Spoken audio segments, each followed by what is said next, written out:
Indeed, we will, Parla. Thank you very much, JW. We haven't been there for a year. We're going to fight tooth and nail for it, is the TLDR of that one. But what did he say in Swedish, Halvor? Did you have your Swedish ears turned on? Yeah, he said, pretty much thank you for everyone to coming up, coming out, showing support, and also now we're going to go get this finals. Go get this finals. Is that the exact terminology? Just making sure he doesn't use any profanity. No, of course not. Jolly Would good. never do that. Would be worried. I'd be worried sick. It's happened, though. A full 3 maps for both of our semi-finals, which I guess is kind of what the doctor ordered in terms of getting the most out of this game, or rather, the most out of this tournament. 3 days, and we had 2 fantastic best-of-3s to get our grand final locked in. Joined by Vendetta, you've already met him, and we have, of course, Pimp joining us as well. Jacob, where do we start? Do we start about the fact that, Parla said it, JW saying it, turning point, old Fnatic, these are all words being thrown around. You've seen more of them now. You've seen another kind of 3 maps of their gameplay. What do you reckon? We saw some great glimpses of it, especially on Mirage, obviously. Yeah. That was that dominant win. It was the 16-1, and no doubt at all, It was just like this lockdown.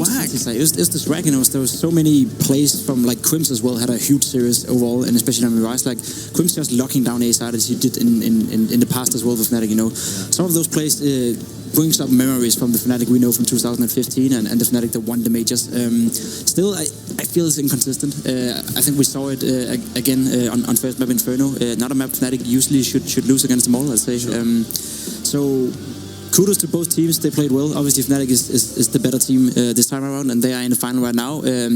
Seeing it a bit hard to go up against SK now. They need to pull that Mirage level up again in order to have a chance. I mean, that was where they ended this one. Maybe it is just a gradual incline, and this is where they stand now. 16-1. We kind of have to start there. Mirage was just... That felt very, very old school. JW as well, a masterclass in how to play mid Mirage with that AWP. Yeah, no, JW started off slowly on Inferno, didn't really get into his groove as you normally expect him to roam around in the apartments and create havoc. But ever since Overpass, got a couple of shots going there, starting to really feel it. And on Mirage, it was just like the old wonder child. And he talked about it, going into this tournament as well, just give me any gun, I'll make magic happen, pretty much. And he very much did so during the entire Mirage map. He stated as well, I mean, Fnatic, in his mind and in their mind, they are one of the world's best on Inferno. What are the flaws, though, that are currently kind of visible to you guys on the desk? Because, I mean, they know it didn't go well. Immortals picking up the win on that one. Was there anything that stood out, or was it too long ago, Jacob? It was too long ago. Yeah. No, it felt like Immortals were kind of messing with them. Like, Immortals is this hyper-aggressive team, and they like to go in together as a unit, and it felt like Fnatic had problems stopping that from time to time. I don't know exactly what it is. I think what made Fnatic so good on Inferno back then, and what is still like, they still think to themselves, okay, we were so good back in 2015 on Inferno, so of course we're good now, Sure. That might not be the exact reality. Obviously the players have a better feeling for it themselves, going out from practice and stuff, but they maybe need to work a little bit on the side holes. JW used to be this master in middle as well. It seems like he hasn't really found out how to do that again with the same efficiency. He does it from time to time. There's glimpses of it. Same goes on for the small bomb side, the B bomb side, but again, it's glimpses, it's not consistent. Yeah, and there's a big difference between 2015 Fnatic and 2017 Fnatic on Inferno. So obviously, map has changed, and halls especially, which is a big part of what JW used to, work a lot back in the day. And well, now you can just get shot through every single inch. Pretty much, wall. It's just paper walls, which is not very beneficial for you. And in addition to that, the old Fnatic was the masters of CT side. That's definitely not the case nowadays. And I do think that the Hulk departments and those changes actually do a lot to change how Fnatic has to play, how they have to work around. The fact that they're also changing up positions, the fact Crims can't solo lock down the B bomb side as much anymore, the fact that you actually need to commit 2 people there more often than not, that is also an issue. So maybe we'll see some changes. Maybe they'll start rotating over, their primary offer in JW over towards Banana, see if that's going to be the solution to their CT sides or not. Okay, well, they'll be hunting for the solution because they haven't got that long before they're going to be playing again. We'll be talking more about Fnatic. Let's kind of finish the conversation on Immortals because we won't be seeing them again, at least in this tournament. I'm sure they'll be around. They're equally kind of going on a European adventure as are SK. So let's kind of reflect upon them. We've seen them get basically 2 best-of-1 wins, locked into the semi-final, and then drop out. Yeah. So, I mean, what's the read here? Again, growing pains, I guess. Check. Yeah. Okay. Yeah. No, I mean, we saw KNG go from having two wonderful best of ones into not really having that much of a showcase really here today. He did well for himself on the first map, but on Overpass and Mirage. Oh, to be fair, nobody really got things going on Mirage. Not for lack of trying though. 16-1. Yeah, it's pretty rough. But after on Overpass, he didn't really seem to have found his place. As far as I know, Immortals haven't really played that much Overpass with him in the lineup either, so that might be one of the reasons why we're not seeing the same kind of impact from his side at least. But it's still early days for this team, so the fact that they make it to semifinals, still get a map off of Fnatic when they're showing up like they are today, then that's not something to be sad about. Unforgotten. Do not forget that. I mean, you did see KNG kind of sitting in his chair, which is always a very, in my mind, a bad sign. Like when the game's over and everyone starts getting up and going onto the stage to shake hands, and you see the player just kind of sit in their chair for a little extra longer. That's how you know that feeling of kind of. I feel like that could be a good thing as well. Obviously, you're aware of the fact that you could have done better, you should have done better, but that's also a sign of he's probably pretty angry at himself, so he's going to go back home, practice harder, come back stronger. Yeah, that's how I'm choosing to look at it at least. Exactly. This is of course all speculation. We don't know what's going on inside his head. We didn't get to hear from him, and maybe we will backstage later on. Just getting your closing thoughts then, Jacob. Immortals, where do you put them in? I mean, in your personal kind of, are they in the top 5? Are they in the top 10, top 15? What kind of category are you putting them in? They're in the top 10, I'd say, just around at least. Overall, a great tournament. Like you mentioned it, they get a map pick from Fnatic. They get the win against SK, a dominant win. They get to show a lot of good stuff, especially on the first day.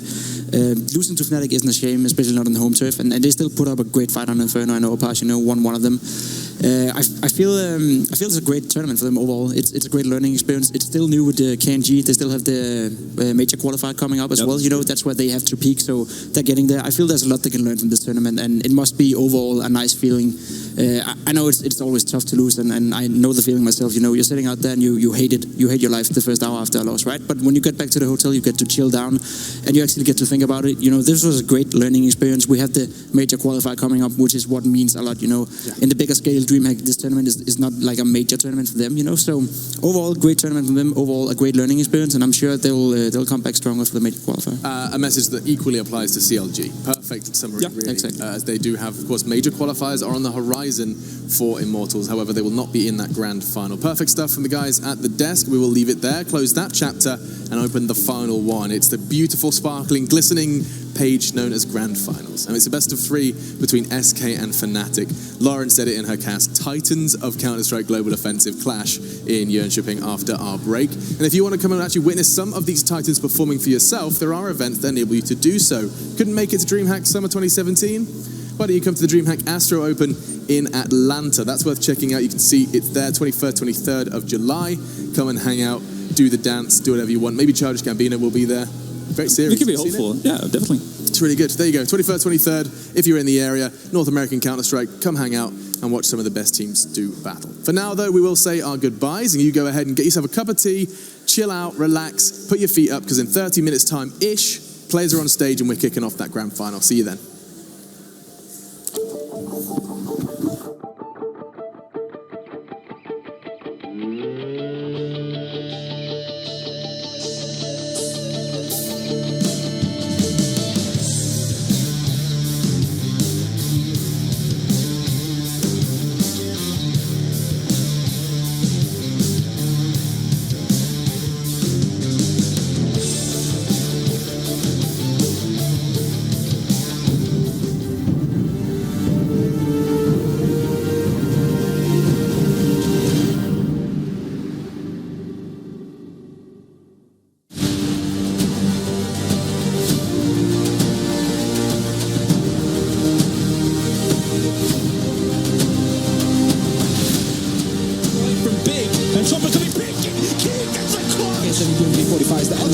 Just ripping them apart, sneaking in. They're not paying attention right now. Come on, they're going to so smart from Blade. He gets on the bomb. Flash comes out. He's going to slide out though. Find the kill. There he switches over to the pistol for a second. He's looking for a third and all.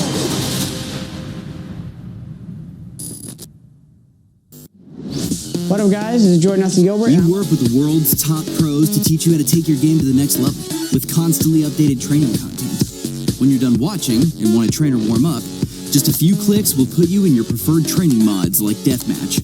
But why warm up for a match on Mirage by getting shot in the back on Dust 2? That's why we built Duels. Real fights and real maps. 1 minute in Duels is like 20 rounds of real CS. Exclusively available on Boomio.com.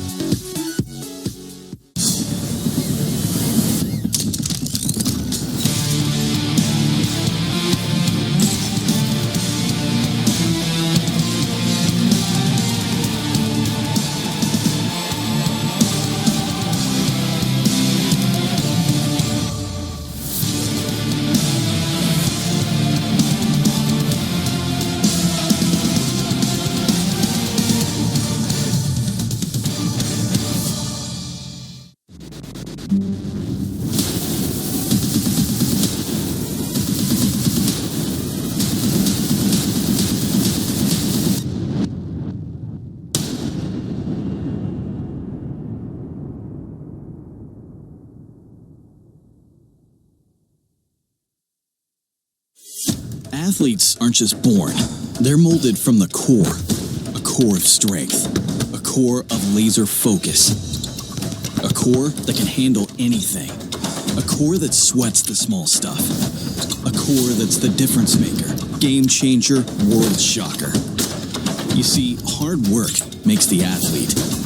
But the edge of a Core i7 processor makes you unstoppable.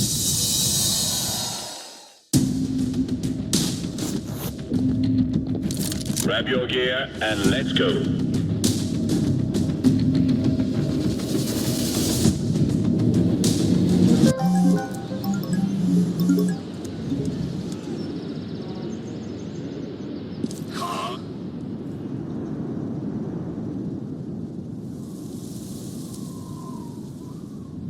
With the Strafe Esports app, follow your favorite teams and players, and you'll never miss a match again. Strafe, everything esports. Download now on iOS and Android.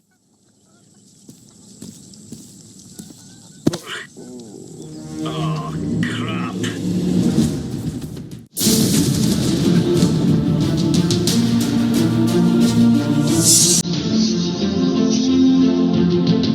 Exclusive Black Equalizer brightens dark scenes without overexposing bright areas. Use the S switch to quickly access the setting and switch between save modes.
to be showing you absolutely everything going on behind the scenes here at the event. So let's not waste any time and get right into it.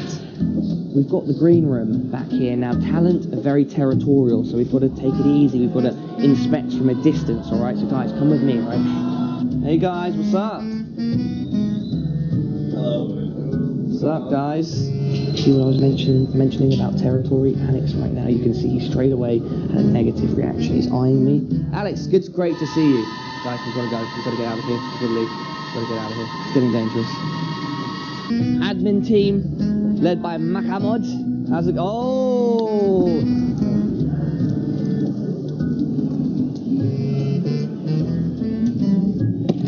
Do a better job next time. Now, hundreds and hundreds of gamers across the whole event, thousands of people in attendance, just playing games, relaxing, great vibes, and it's just an awesome community spirit, and that's one of the best things about DreamHack, gaming in general, and esports. What's up, guys? DreamHack. Let's go, DreamHack! Yeah! Come on, let's go. 3, 2, okay. 1, 2. Wait. Oh, okay, guys, forget about it. It's useless. Absolutely useless. I mean, I don't... Good time. Everyone here has some crazy rigs, you know, everyone's bringing amazing tech, amazing PC equipment, and you know, you walk through and it's just lights everywhere. Talking about lights, last night we had our opening ceremony for the first time outdoors and it went down a tree. 3, 2, 1, dab. Whoa, he's on it. It's lit. It's lit. So right now we are in one of the main expo areas. We have loads of our sponsors here and gaming brands and technology brands showing off their products, you know, their gear, things that you guys can get involved in, and if you'd like to, pick up, you know, and take home with you. You'll also have the opportunity to do a bunch of things for free as well. Like, for instance, we have gaming setups everywhere. There are just experiences that you can take part in without having to spend any money at all. And so anyone can come here and, you know, do stuff that they wouldn't usually get a chance to do. And that is absolutely awesome. Go party, guys. Yeah!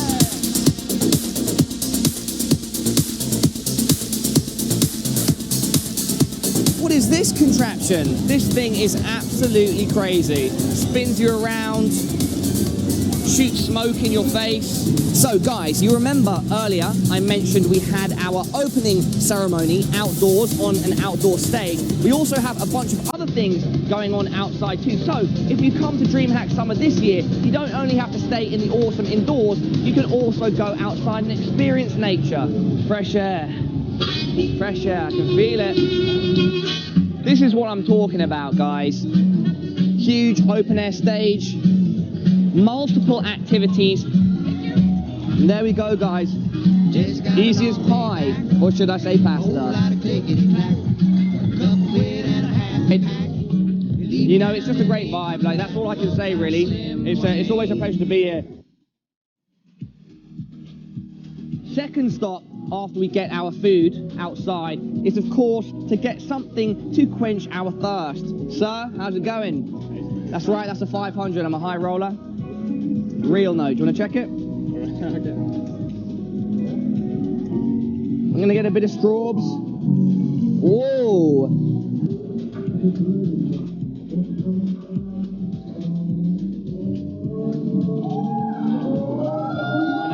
Can I have some of that? Welcome back inside, everybody. We're now at the streaming area. As you can see, some very familiar faces. I recognize Slope here. Papa Shlob, Papa Shlob, Papa Shlob, Papa Shlob, Papa Shlob, Papa Shlob. Craig, what's up, mate? You're on DreamHack TV.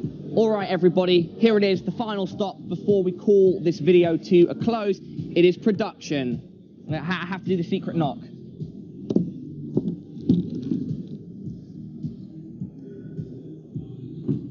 I'm going to open the door. Let's go inside. Dennis from Mouse Sports walking by. Dennis, come here. Dennis. This guy. What's going on here? Now this guy. Ain't that right? Hey, Dennis. Hello, fella. All right, nice random Dennis cameo. This is production. This is the main man, Adam. He's probably busy right now.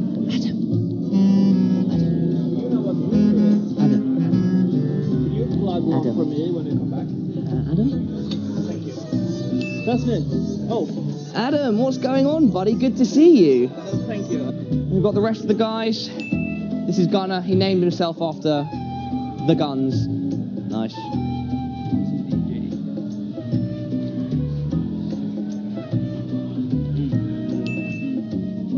Anyway, thanks. Appreciate it. And this is it, everybody. The tour is over. Hopefully at this point you've seen that there is so much to do at these DreamHack events, and right now DreamHack Summer 2017 is certainly delivering on all fronts. But for me, for now, I need to go and get some rest. I need to be ready to get on stage. Hey, what are you doing here? You fidgeting the spinning? You spinning the fidge? Fidgeting the spin. All right. See, he's not as territorial as before. He's more accepting of my... Okay.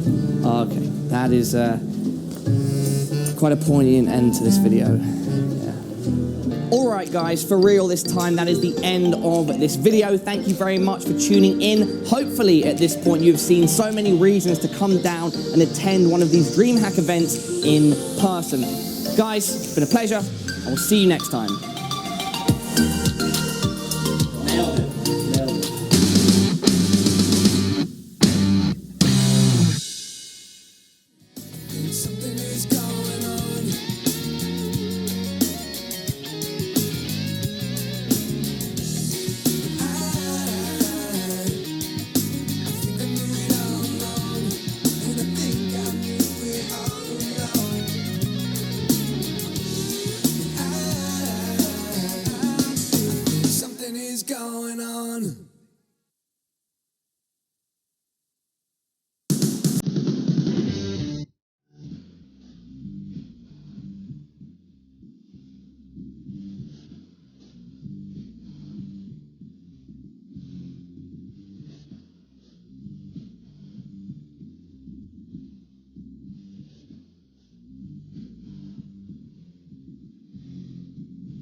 DreamHack Astro Open is brought to you by Astro, Monster Energy, Corsair, Zowie, and Intel.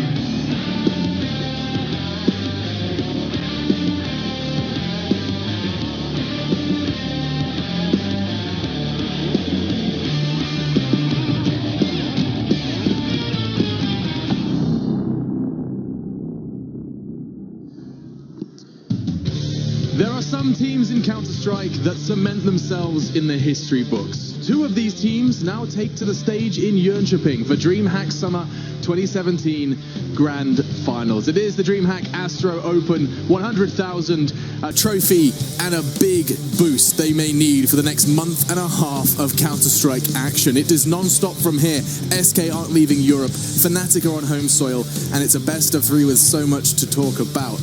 I am your host, Machine, and I am joined by two lovely men, the men in black. Indeed, they don't slay aliens just yet. Instead, they hang out and talk about Counter-Strike. I have Halvor Vendetta Good as Stoll and the ever-lovely Jacob Pimp Vinegar. Gentlemen, welcome back. One final time. One more best of three, ride or die. One more best of three, and a pretty great one at that. I think this is, for the longest time in CS, we talked about the most hype possible finals we could have gotten, and oftentimes the answer were SK versus Fnatic.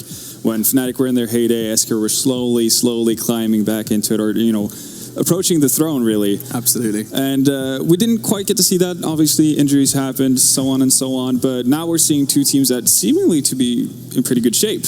And that should make for an absolutely fantastic finals. Fantastic does seem to be the word. It was something you talked about a lot as well, Jacob. Before we do that, though, we would not be able to do this event. It wouldn't happen. It wouldn't exist. The stage would not be set, and the crowd would not be piling in here in Jönköping without our sponsors, and they are beneath me. Astro, Monster, Zowie, Intel, and Corsair, all coming together to make this event a possibility. So a big thank you to them as we prepare for the grand final. I know I'm ready. I'm sure you guys are as well at home. Hashtag DHOpen is the magic combination of characters to get in contact with us and show how you're watching, what you're watching, and if you're loving or hating. Who are you supporting? That's the question. I'm going to throw that question at you as well, Jacob. Who I support? Not so much as a fan, but more about who do you see kind of rocking and rolling their way through this one? Let's talk about how they got here. We'll bring up the groups while you do discuss it, because it wasn't necessarily the most free of wins. In fact, the two teams in the grand final did not make it through the first day semi-final lock-in. Yeah, it's two second places of each group, which is first of all interesting. That normally doesn't happen. SK had a rough start against Immortals, I'd say. Immortals played well in that game, but it felt like, again, we talked about it, SK and Cash, like they're on certain ground right there, so that could be part of the reason. I feel SK have stepped up the last few games, and it seems like SK, as well as Fnatic, they're on a grind upwards, They're getting better and better, and they're playing themselves warm. Fallen talked about it, they're jet-lagged a little bit. They came from the States, and they have to be here for, 4 or 5 weeks. So this is only the beginning of SK's curve, I'd say, in terms of form, So same goes for Fnatic.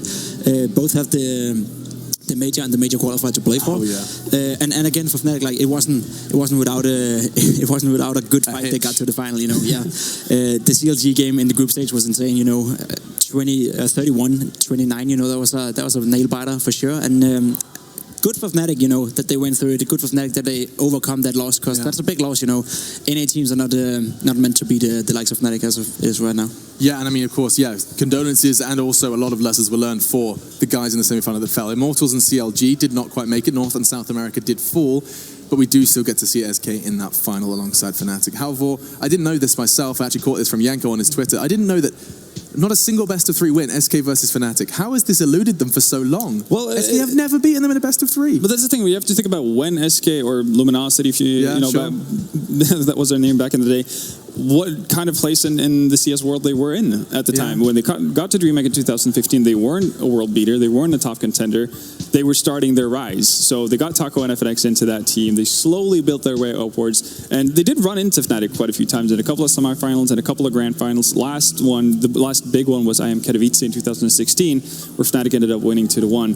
But it was just a slow grind, and ever since I Am Katowice in 2016, SK kind of took over the reins as the world's best team. So It's going to be good. It's going to be amazing. Has been avoiding them, when SK came on their rise, Fnatic decided, we'll just shuffle the roster. We don't want to be good anymore, So it's more like we haven't seen too many matchups, especially in that finals with these two teams, and then it should be a great final. So you're telling me that they haven't been hot at the same time, or at least as hot as each other at the same time. Exactly. It's two different eras, basically. Yeah? That's true. We do talk in the Fnatic, we talk about the SK era and what they were capable of, and now they're trying to regain that. That has been kind of the returning storyline that we've driven throughout this weekend, is that SK want to start here, however, they want to start this event with a trophy lift, as do Fnatic, of course. Yeah. Both of these teams. Let me do it for both. Yeah. Fnatic and SK want to start here, lift the trophy, and then just momentum their way through and just steamroll. They want to end it in 45 days with another trophy. End it in Poland. Yeah. That's going to be the big crescendo for them.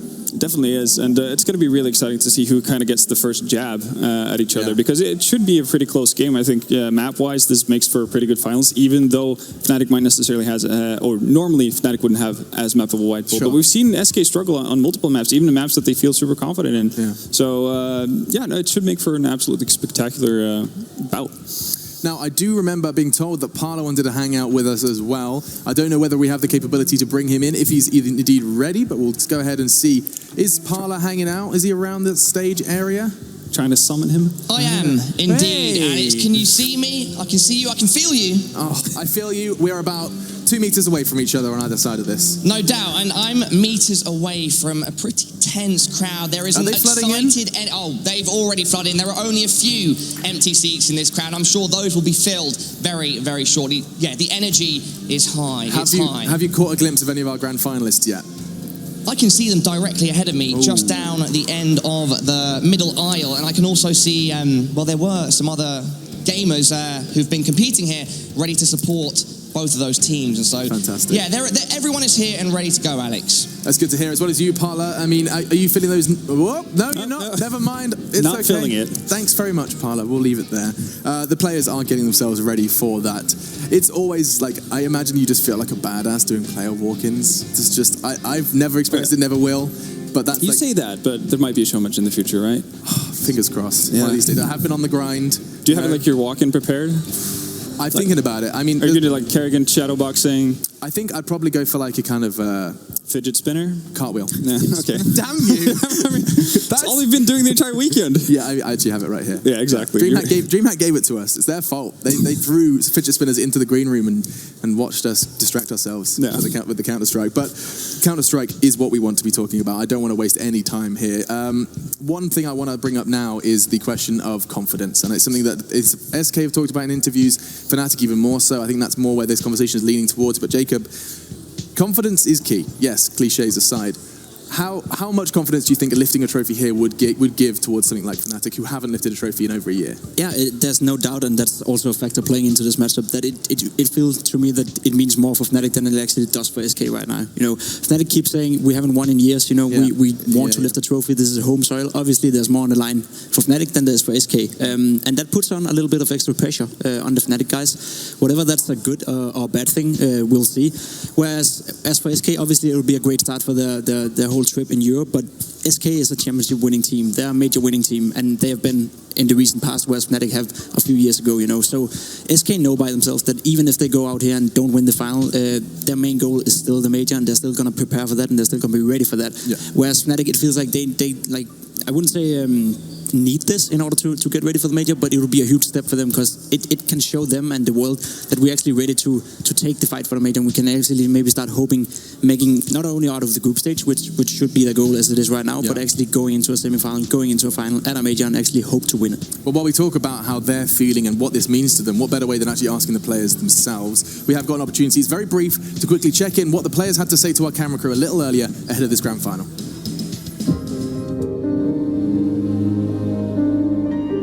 This game against Csgo was crazy. We are always practicing against them, so I think that's why it was a really hard game for us. But in the end, I think we were just calm, relaxed, and we did it. And rotating back to a more defensive one and just holding on the other side for that makes perfect. Valve once again going for the triple, getting it done, and CLT just wrecked completely. I think the biggest challenge for us this tournament and this semi-finals is like we haven't remained calm and just tried to play together, but we have stressed a lot all the matches except for the Mirage game against Immortals now, so I think we can do well in the final. First half, quick push banana. Nade and through the wall. From bad to worse, the spray comes in. 4 kills. playing against SK is gonna be amazing. Like we've fought a lot in the past, and they beat us last time, so we're looking for revenge now. When we came here, we had one goal, and we are really close to reach the trophy, to reach the tournament. So root for us.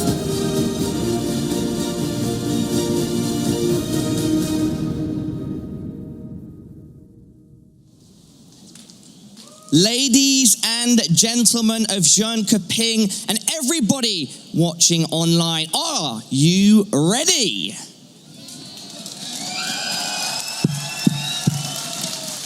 We started with 8 teams and now we have only 2. 2 dynasties of Counter-Strike, one from Brazil and one, of course, from Sweden. Please put your hands together and welcome to the stage SK and Fnatic.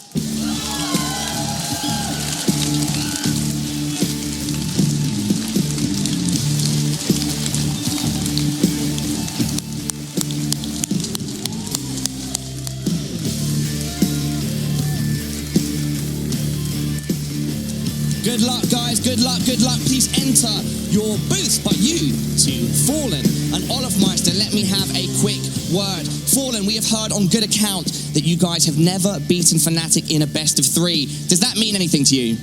Well, that means we're going to lose. I don't know.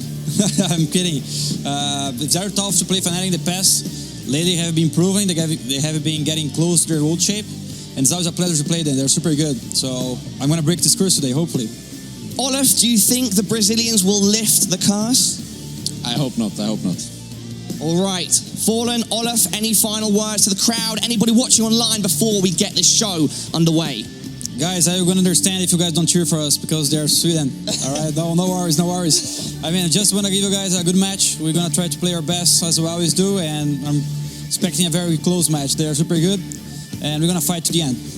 Olofmeister, what about yourself?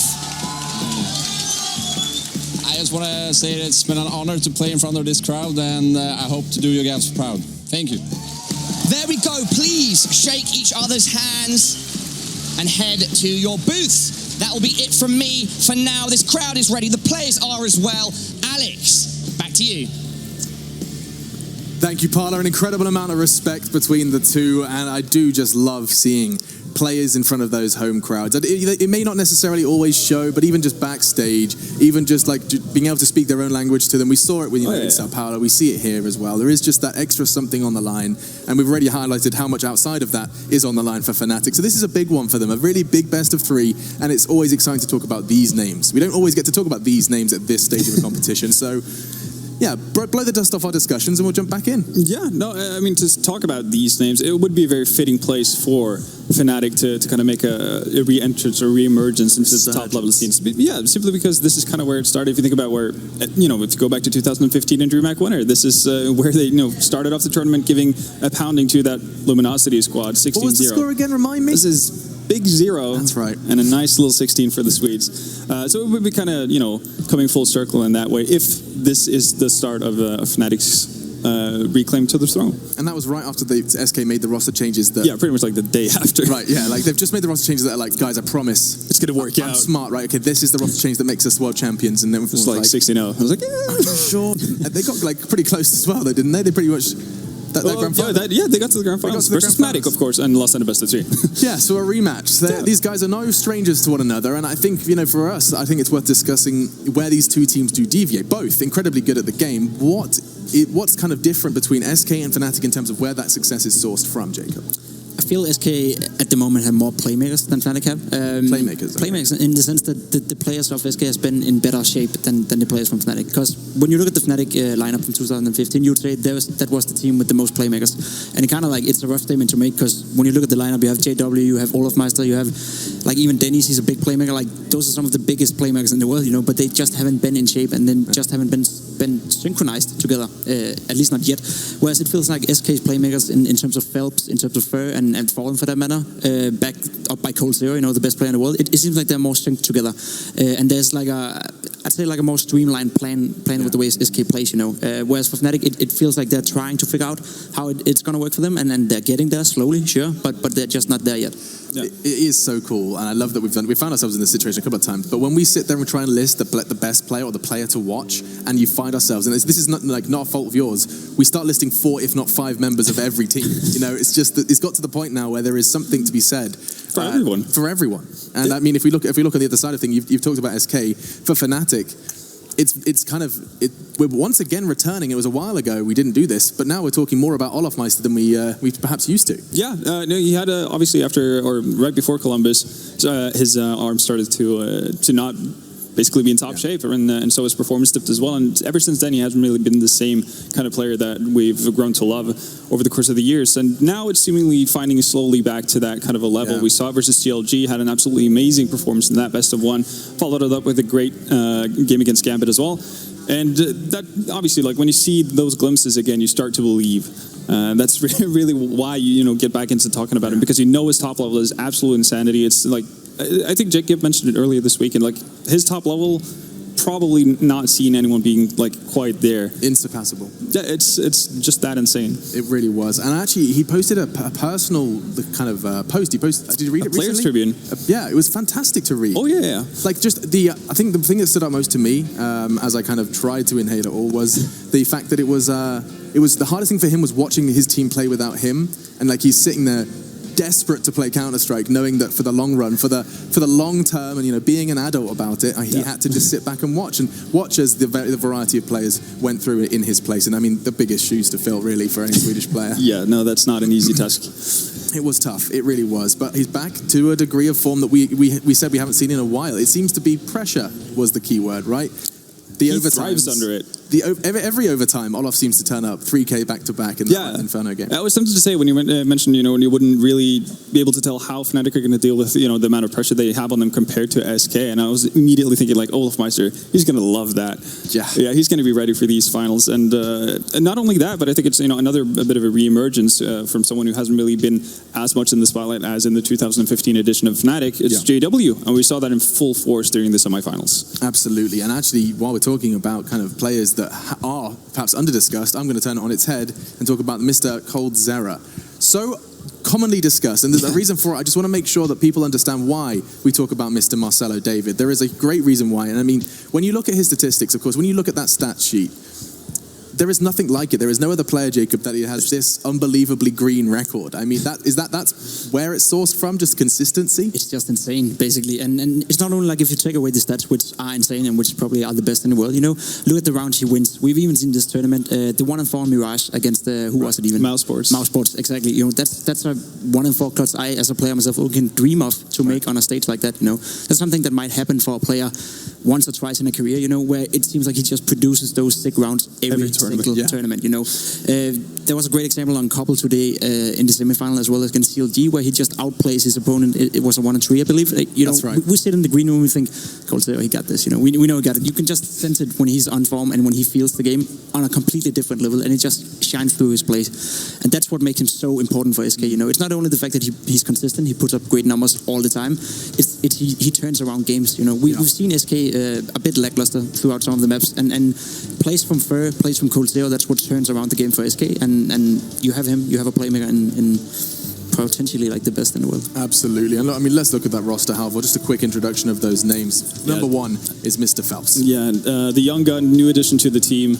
Hyper-aggressive player and an extremely good opening fragger, and comboed with Fer, and that's probably one of the scariest duos you could ever think to or imagine to go up against. And he's been gradually getting better and better as the tournament has gone along. Had a very slow start, even started the semifinals pretty slow, but ended it with a massive bang. And if that's going to be the continued trend for him, then he should be an absolute one to watch for the finals. They've managed to play around the change up really, it's finally found the formula that works. It was so hard to watch, and especially talking to Fallen afterwards, it was hard for him personally to try. They tried something new, right? They tried a formula, something completely different. They didn't follow the Fallen system. Thank you. For a couple of weeks, they tried something new, and they figured out the Fallen system is pretty good. It's grabbed them a couple of majors. It's worked so far. Yeah, exactly. So never, no reason to change a winning team. Don't fix it if it ain't broken. Yeah, try to play around the new addition to the play. Of course, very competent player. player, Mr. Phelps, but definitely put him within the system, and it turns out their results are back on track. And it does seem like the player we've chosen to highlight from Fnatic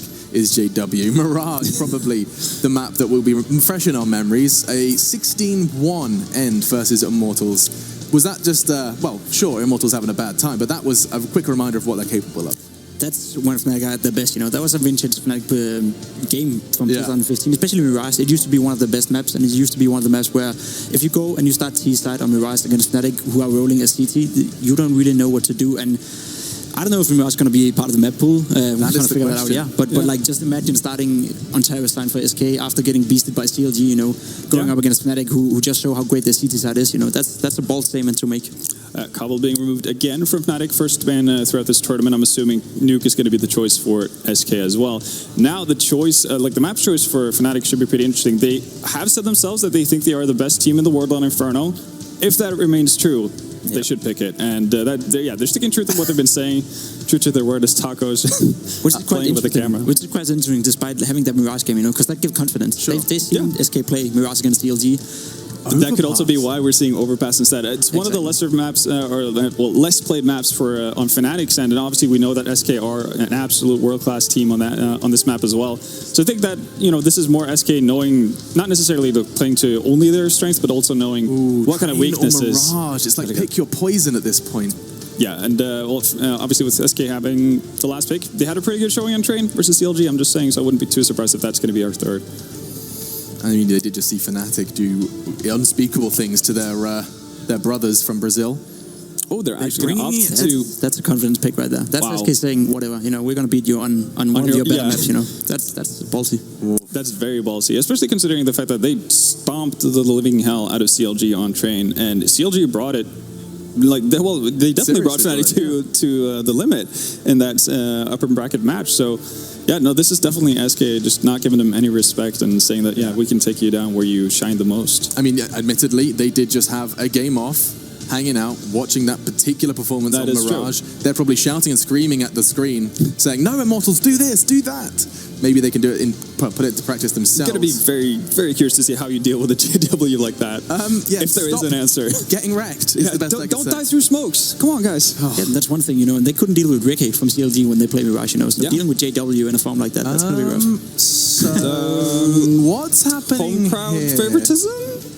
It's not even the crowd, is it? It's not even the crowd. I think that's Twitch chat, guys. Less than... Okay then. We're breaking the system right here. What is happening? I have no idea. I feel like this is maybe this is Ulf playing around. I think there's a man backstage who's having a lot of fun. I think he might be Swedish. Could be. Yeah, I'm going to assume our statistics are a little more for those predictions equal. What about you guys? Let's start that discussion early because I want to make sure you have ample time to kind of justify and explain your points, because I imagine a grand final between these two titans of Counter-Strike, a prediction is pretty hard to make. It is, but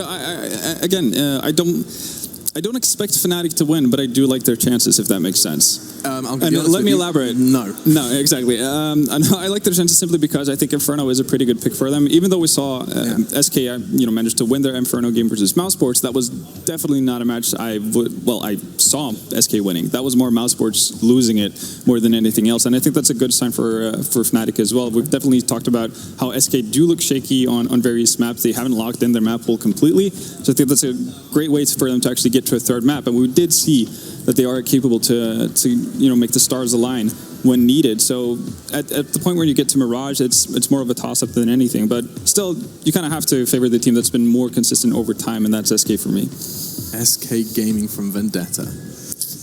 Okay. Now turn to you, Mr. Swede. Mr. Swede, excuse me. Yeah, wow. Whoa, putting him all in a box now. That's insulting. Fnatic on my mind. I'm sorry, I'm thinking about my prediction. That's what's happening. What is your prediction? Oh, you're jumping. He wants more thinking time. Okay, yeah, well, to be fair, you've said that you would start. Okay, and you've kind of just deviated from that completely. Entirely. It's because I'm supposed to ask a question. Okay, let me think about this for just a millisecond.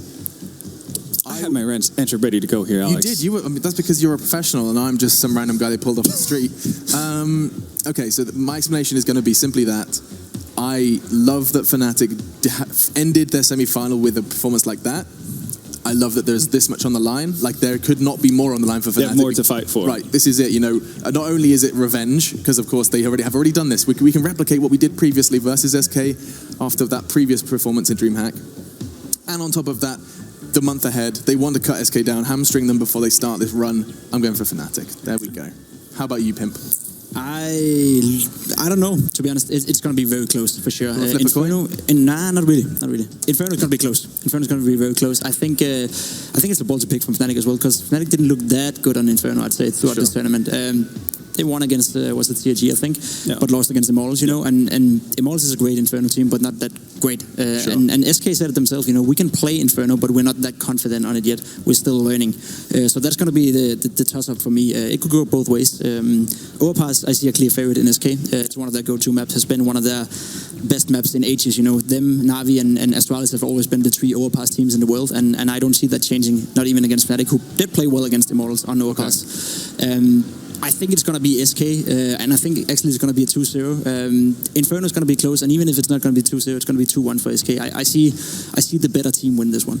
The better team will win this one, but going for SK there from Pimp. All right, that's what we have to say at the desk. Don't forget, DH Open. Let us know who you have down to win this one. We're checking that out as we head to our casters. It is time to introduce the voices of the game. The man, the Biff. The Biff? The Biff of sound? You're the Biff and the legend. That's right. Metas in his beautiful red regalia. And, of course, Team Red and Team Blue. Dust Murray joining him. Gentlemen, what are you thinking? Man, I feel like I want to go with Fnatic, but my head's telling me that SK will just about edge this out. But I could see it going a distance for sure. You're giving me 3, though. You're giving me 3. 3 maps, yeah. I think we're going the distance. Oh my God, I can't wait. Dust, just very briefly, just give me a team name. I'll go SK. Okay, lovely. Let's have a little look if Fnatic can put on a show for the home crowd. You guys enjoy filling this stadium with your voices. Thank you very much, Alex. Yeah, this has the makings of a truly great finals. I'm just hoping it lives up to the prospect of that, but for the way that JW was playing in those last couple maps with the AWP, man, I mean, that was reminiscent to the JW of old. Oh, absolutely. Like, everyone in Fnatic seems in really great form throughout this tournament. The only person who's really had any trouble is Flusha, actually, who's leading the team, obviously. But, I mean, Olaf looks to be having one of the best tournaments he's had since the injury, which is really great news for him and for fans out there. Dennis has been on point. As you noted, JW's AWP is going to be great. And it's true that Fallen's actually kind of the one on SK who's been a bit more quiet this tournament in some of the games with the AWP. He hasn't been called on so much because guys like Fur and Coldzera, particularly, obviously, with all the big clutches, and other people have really stepped up, so he hasn't really had to deliver, but that could be something to keep an eye on, is this AWP duel that we might see between JW and Fallen throughout this series. I totally agree, especially with the maps that we're seeing come up as well. I don't think there's any map that necessarily lends itself to a stomp. You know, both teams are going to be competitive on these maps, and it could... I mean, not just go the distance in terms of maps, but each map could go the distance too. I don't think we're going to have any stompy maps here. Yeah, I was actually surprised that SK didn't pick Cash. They picked Overpass instead, and I know that, you know, historically they've been great Overpass, but it hasn't been as strong with this 5 as it was earlier. So that was definitely a little bit odd to see that. I know it's a weaker map for Fnatic, so that's the thought going through their heads. But we'll talk about Overpass later. First up is going to be Inferno, the pick of Fnatic, and we're going to get live with these grand finals here at DreamHack Summer. All right, ladies and gents, here we go. Fnatic on the T side, SK coming through on the CT. Is history going to be made by SK Gaming today? Only time will tell. Fallen already rattling off some shots. He's spotted a couple of players. Doesn't really tell them anything, though, in the very early stages of the round. As we can see from the benefit of having the overview of the mini-map, the bomb's actually over on the second mid side, so it's going to be a slower paced affair. And Fnatic yesterday, when we saw them playing on Inferno, very slow on the T side. We didn't see too many rushes, we didn't see too many lights out rounds, so you're expecting more of the same today. Yeah, again, I mean, they do like to do some of these gathers, though, and that's what's going to happen here on this pistol, as they do get those Glocks out in middle. They take control of brackets. They actually push Phelps off, and he has to go back into library. The smoke is up. They're going to start attacking into CT spawn. Phelps will hopefully be able to spot this. Meanwhile, B's being taken by Olaf, but Fallen, he's going to cut him off, but the CT spawn attack, it has come through, so it's all even. As now Fnatic can kind of take their time and think about this. Controlling this part of the map makes it very hectic for SK. Certainly unorthodox. It's not really a position from a CT's perspective you're going to be in too many times, and they're going to start to come back towards mid, and that's where Taco and Coldzera will be facing off against them. Flusha, he's going to connect a Glock headshot and buying up enough time for the rest of his team to get that bomb planted. from Library. Domes Flusher instantly. Didn't have a chance. Dennis will return fire. One of the best pistol players in the world. They'll be hoping to live up to that right here, right now, as he's already gone for 2, but needs to go for 2 more. And he's going to have a player coming around from the side. That's Fallen. And SK Gaming will draw first blood in the pistol. At least, though, Fnatic get a bomb plant. It gives them options. Yeah, certainly. I mean, in the current meta, you could still see them do a force buy in the second round. Very heavy-handed with even extra equipment value being added to it thanks to the extra cash. But you could also see the save for the third round. Get those AKs out early. As this is just well managed by SK on the banana side of things. It really forced Fnatic to have to go back A after getting in the CT spawn, and then again, just good management from SK to pull it all the way through. And you're going to see Fnatic buy up really light here. I mean, they're going to get some 250s out, a Deagle on Dennis, but they're making sure to save up for that full buy in the next round. So that is what we're going to be waiting for. SK should have an easier time with this. We do see them putting some pressure on Banana early, just getting control of Car. Cole did take an aggressive peek in window, but does back down pretty early on.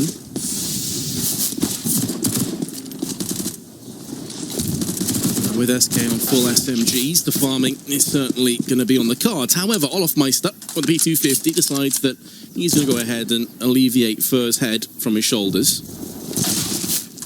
Taco will very much rinse and repeat. JW, definitely a player to watch out for in this best of 3.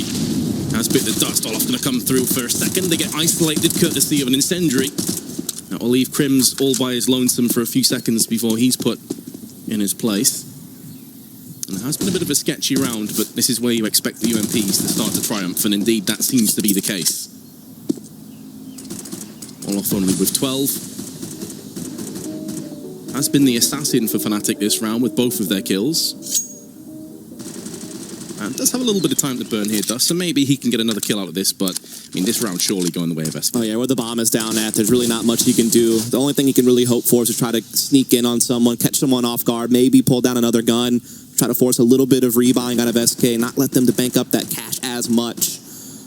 But he's going to be spotted by Taco, so no shenanigans to be had. But here comes the real buy from Fnatic, and curious to see what they open up with, because obviously the Fnatic of old with this 5, they were known to be the most extreme on the spectrum of being loose and aggressive, and just really using their individual talent to play like this loose style. Very good teamwork and chemistry to play off of one another, but still that structure didn't really feel like it was there. But this, you know, current iteration, they really do rely on playing the slower defaults a lot more than in the past, and we'll see. That's what they want to open up with. Usually Olaf and Flush are going to be trying to work Banana with JW in the apartments, and the rest kind of floating around, and that's exactly how this tale begins in round number 3, as we do see some nades being exchanged.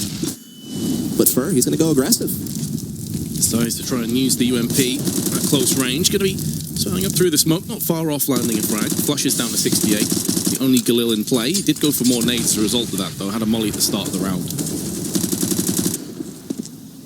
So nothing special here from Fnatic. They've been pushed back on Banana. Taco is getting a little bit aggressive on the balcony here. Takes some damage, but is able to fade back. So still no blood has truly been drawn, as all 5 players remain for each side. Fallen getting a little bit aggressive there with AWP. Doesn't find the shot, but able to fall back. So no harm, no foul. And we still kind of sit at a standstill. But we're starting to see Fnatic start to try to fight for a bit more map control. Mid being stamped down, but Phelps and Coldzera are going to be spamming through with UMPs once again. It's Phelps that claims the kill, and Dennis goes by the wayside. 40 seconds. We'll see Fallen rattle off an AWP shot. He is joined alongside Fur, so he doesn't have to worry too much if they start to push him. The time is getting scarce, and Fnatic, although they have got control over apps and somewhat mid, now that Crims has landed the headshot on Phelps, it's time that's going to be the issue. They haven't got rid of the likes of Pit. They haven't seen anyone on the site either. They're basically running in blind. Speaking of which, flashbangs are landing, but Taco stands tall with 2. Coldzera with a 3rd. And although the kill has gone the way of JW, he doesn't really have enough time to clutch this. Instead, he's going to be hiding and trying to save the AK. SK continue their winning ways. And JW may not be long for this world. Down he goes after time. Salt in the wounds. That's one of the problems that Fnatic has actually had throughout this tournament, is we've talked about how they have, you know, moved to a bit more of a slower pace as kind of their foundation, and the clock has been their worst enemy at times throughout this tournament because of it. We've seen, you know, several rounds kind of come down to the wire and really just losing off and not having enough time, and that's basically what happened there, especially since the bomb just took such a bad toss off the balcony, way deep in pit. JW didn't have enough time to backtrap and grab it and get back into the site. And so the first buy for Fnatic falters, and they will be back on just the pistols. And SK smelling blood in the water here, start to push down Banana once more with Fern. He's already collected a couple. So there's probably not too much to be seen here as SK are off to a great start. Certainly the case, the start that they would have been hoping for. Not so much from Fnatic's perspective. Still early days though, of course. And even in this round, it's not quite done just yet, although the early signs not pointing towards the Swedes. Not much is certain. 2 Deagles and a Glock. AW, of course, wants to pull the trigger on the AWP as soon as he can. Hence his complete lack of investment. Fnatic just hoping at this stage that SK will make mistakes and just gift wrap free frags, but SK not really the team to do that. Dennis will be put down by coldzera, and Crim's the only player that has got himself on the score sheet for round 4. That may be the only kill that he gets out of this. Fallen's going to flash, pull himself back to the site. Bomb under control from the CTs. It's at the top of mid. And so Crim's forced back out into the open. 4-0. Confident start for the Brazilians. Indeed, they've weathered the storm of that first gun round, but now Fnatic should be back to making a purchase here, and we'll see if they want to change anything up, or they just want to stick with the default, just stick with trying to get Banana control apartments and just leaving all their options open. Problem was last time they just waited a bit too long to make that final execute, and the clock really killed them, so hopefully they'll pick up the pace enough to ensure that won't be a problem anymore. As we are indeed going to see Flush and Olaf again, just having this Banana exchange with SK as most rounds have kicked off. Fallen will be there with the AWP, per usual. A spot he's always liked to play. Waiting to see if anyone's going to give him something to shoot at. Well, Flusher, thanks for coming. Not going to get anything out this round. And JW also didn't have an AWP. I was curious to see if he would end up going for that, if he even had the funds for it, that it was a UMP. Not that it matters anymore. So he's been eviscerated. Olaf Meister is going to give some form of hope. Not for too much longer. First silences him. Dennis and Crims both together in mid. Don't have control of the bomb. And Phelps is going to go down. Gets double peak. Taco there in hot pursuit for one. Crims comes back with yet another. So at least now Fnatic are taking some weapons out of the hands of SK. They're going to make these rounds begin to sting. But of course, having a 4-0 start and potentially a 5-0, they've got money to burn at this stage. Yeah, what is Crims going to do here? He's getting flanked around middle by the Rifle of Fur, who is actually pushing into T-spawn, looking for Crims. Crims has some time to play around with. He still could make his way through apartments and plant in the A side, as the player over there is actually holding out in library. So there is a little bit of a gap that he can maybe fit through with the right timing. Looks like he will actually just work his way up lane side. So again, definitely a possibility for a plant. As Cole's actually going to have to wait a good while for Fur to get in position for them to tag team this up. But now Fur begins running up middle as he knows time is low and he has to get here. And Crims probably just missed his chance. He may get the bomb planted. Well, in fairness, he's able to recover afterwards. That incendiary is going to destroy him, though. Fire or bullets, pick your poison. SK continue their unbroken streak. It's good timing by Fur, realizing where the clock was at and knowing that he needed to get up middle to be there with Cold, and he gets a great timing. Also, again, it's just SK winning these Banana exchanges, and that was a great shot from Fallen. Just SK always able to stay ahead of the trading. Some of these entries from Crims, it was always SK out in front.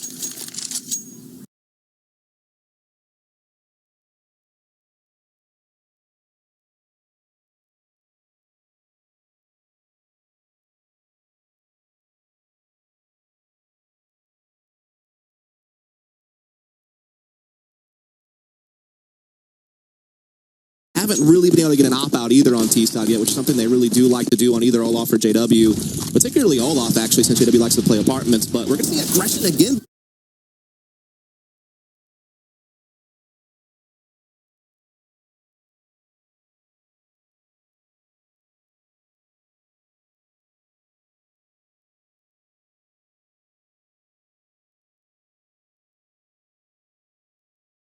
Banana.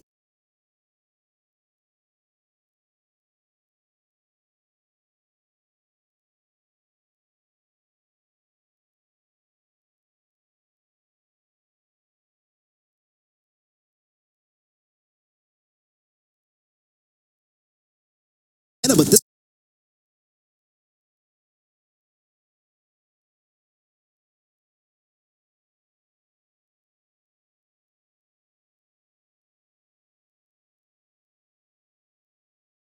is the man himself, the brains behind the operation, Fallen. It's a difficult site to retake when you've got an AWP, but you don't have a smoke. You can't cordon off either of these areas. He'll be peeking onto the site itself, nothing showing. Not even a pixel to work off. And down he goes. Fnatic, welcome to the grand final. 5-1. Yeah, they just worked the numbers so well. After they had Olaf trade out great over on the B side of the map, they had the numbers advantage, and they just were able to manipulate things well on the A side. You know, Fallen was never really able to safely rotate, and getting that moto wrap, getting that kill on the Taco inside pit, that was so critical. And so that is a point on the board. And you can see the money low for SK. Some of these rounds were close, so a lot of rebuying's been going on throughout the half. So they're already on UMPs and a CZ on Phelps, but Cold will actually have the 1 AWP for them. It's not going to be in Fallen's hands. Again, normally playing that B rotation position, they want Cold to have it at Arch side. So just kind of a positional decision. As again, Fnatic content just to sit on this default, you know, not really rattle anything, no real adjustments just yet. Everyone working their normal spots, getting that initial control of the map. Rain's beginning to rain down onto B side. They try and draw out some of the SK Gaming's utility, but nothing forthcoming as of yet. No rotations.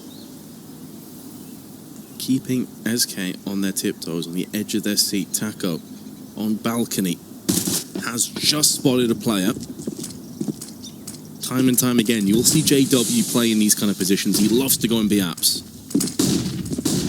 Crim's out through Boiler. Going to be Phelps, who is hiding on the Archer's side, but he has been bested. Did have the CZ, that's the worst weapon off the table. A slight silver lining on the dark cloud looming overhead for the Brazilians. But does retain 3 UMPs, and of course coldzera's aforementioned AWP. They have no kits though. It's going to be a concern. Not much time left. coldzera's going to go walk. He's going to go look for some kills, and there's one. And he's not quite able to survive as JW goes for the repeak, and that's up to Taco's UMP. How many, if any, can he get from this point forward? There's another one. He's not able to get to the Sanctuary and pit. In actual fact, he is somehow, someway. With 3 seconds left, Taco may have done enough. Fnatic have timed themselves out. What a horrendous way to lose the round. And if they die after time, it's going to be even more brutal. But they do retain both weapons. That's twice now. Fnatic have really had the clock be their worst enemy. That's the thing that's beating them in this round. It's also Taco, though. These are some really key kills with the UMP because they did trade out Cold pretty efficiently. They were getting in the site, but Taco prevents that bomb plant with 2 key kills. So really well done. They're actually able to keep the UMPs in play now as well and try to farm some more cash because they know Fnatic has a lower buy on the way. They do have double op, though. I think they picked up Cold's and then they got another, so going to be able to put that to work. That has become increasingly more popular on T sides lately. G2 was really doing it a ton this year. We've seen Immortals and CLG doing it, and you know, Fnatic no strangers to it as well.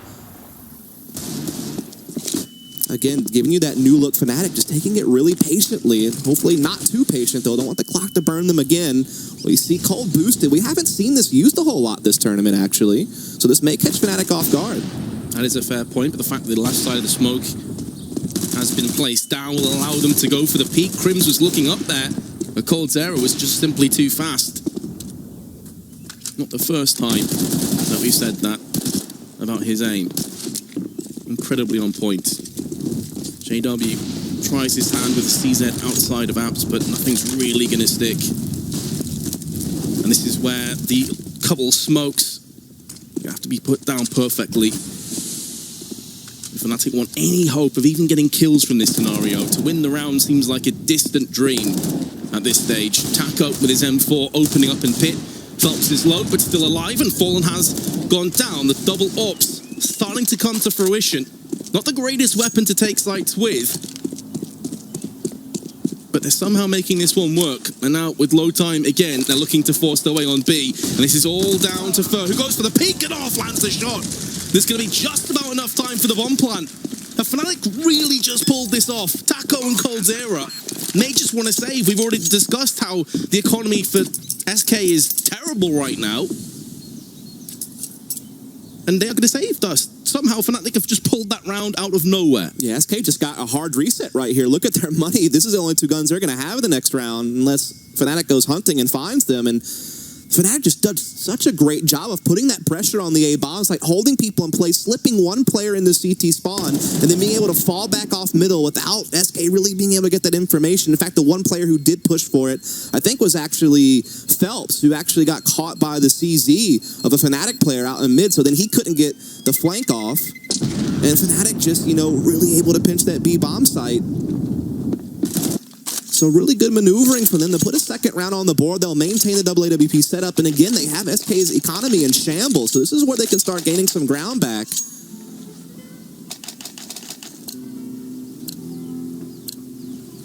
Needs to start right here, right now, doesn't it? Because you've got SK in that perfect position for the KO. They're wobbling. Their knees are weak. They force everything here as well, though. They buy up all that they can despite the reset. They know there's a chance to reset Fnatic right back. That's what they're hoping for here. So mostly UMPs out for SK. Just that one M4 on Taco. They do have a kit on him as well.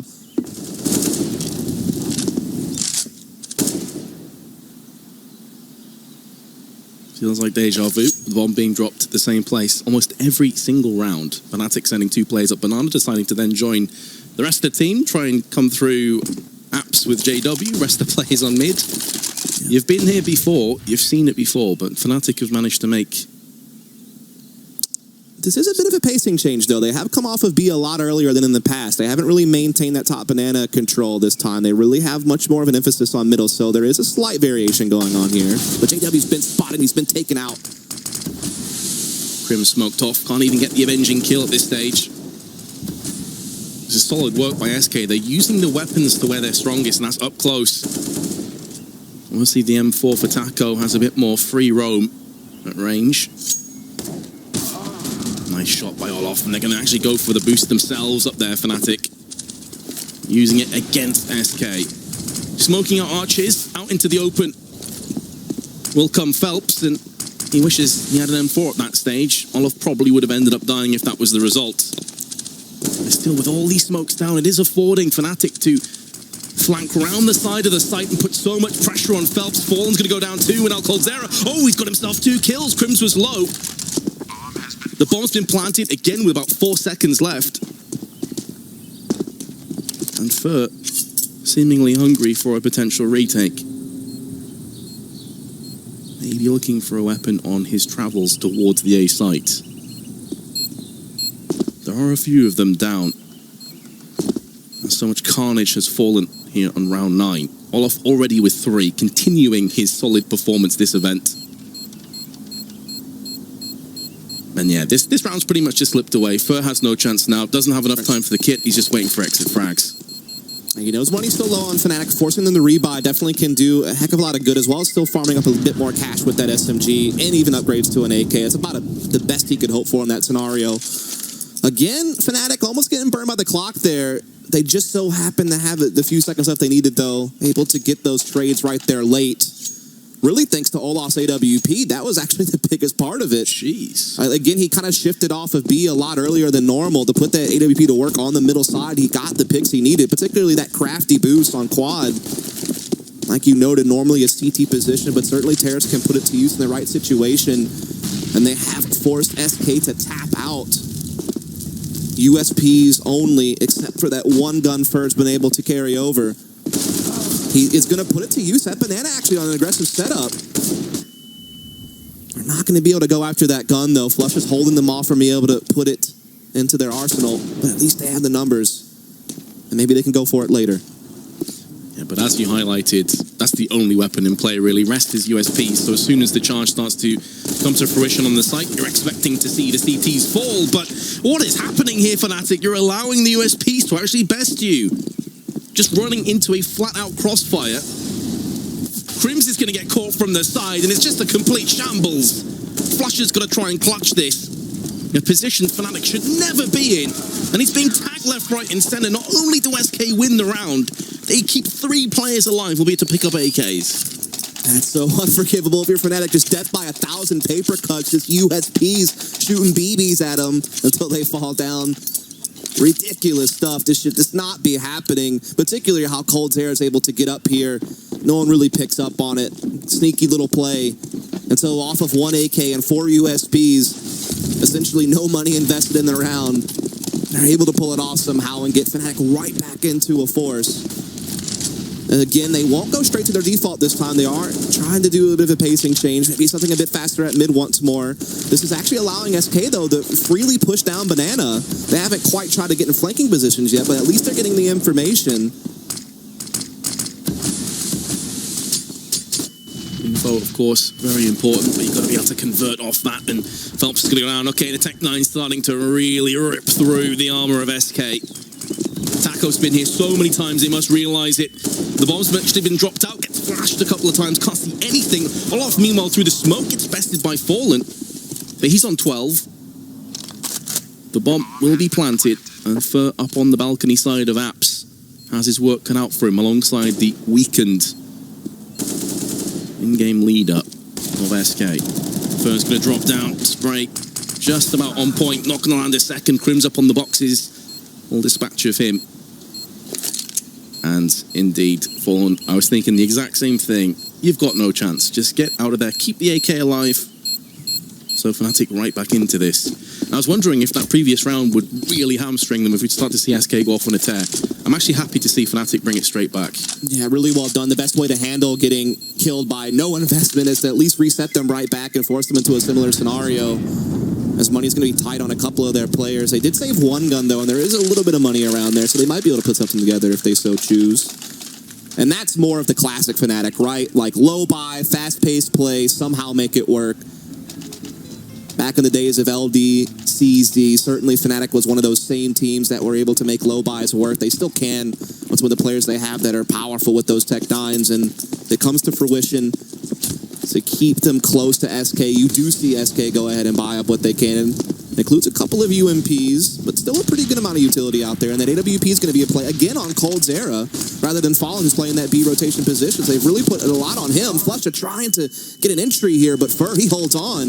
Just barely, but it's enough for a frag.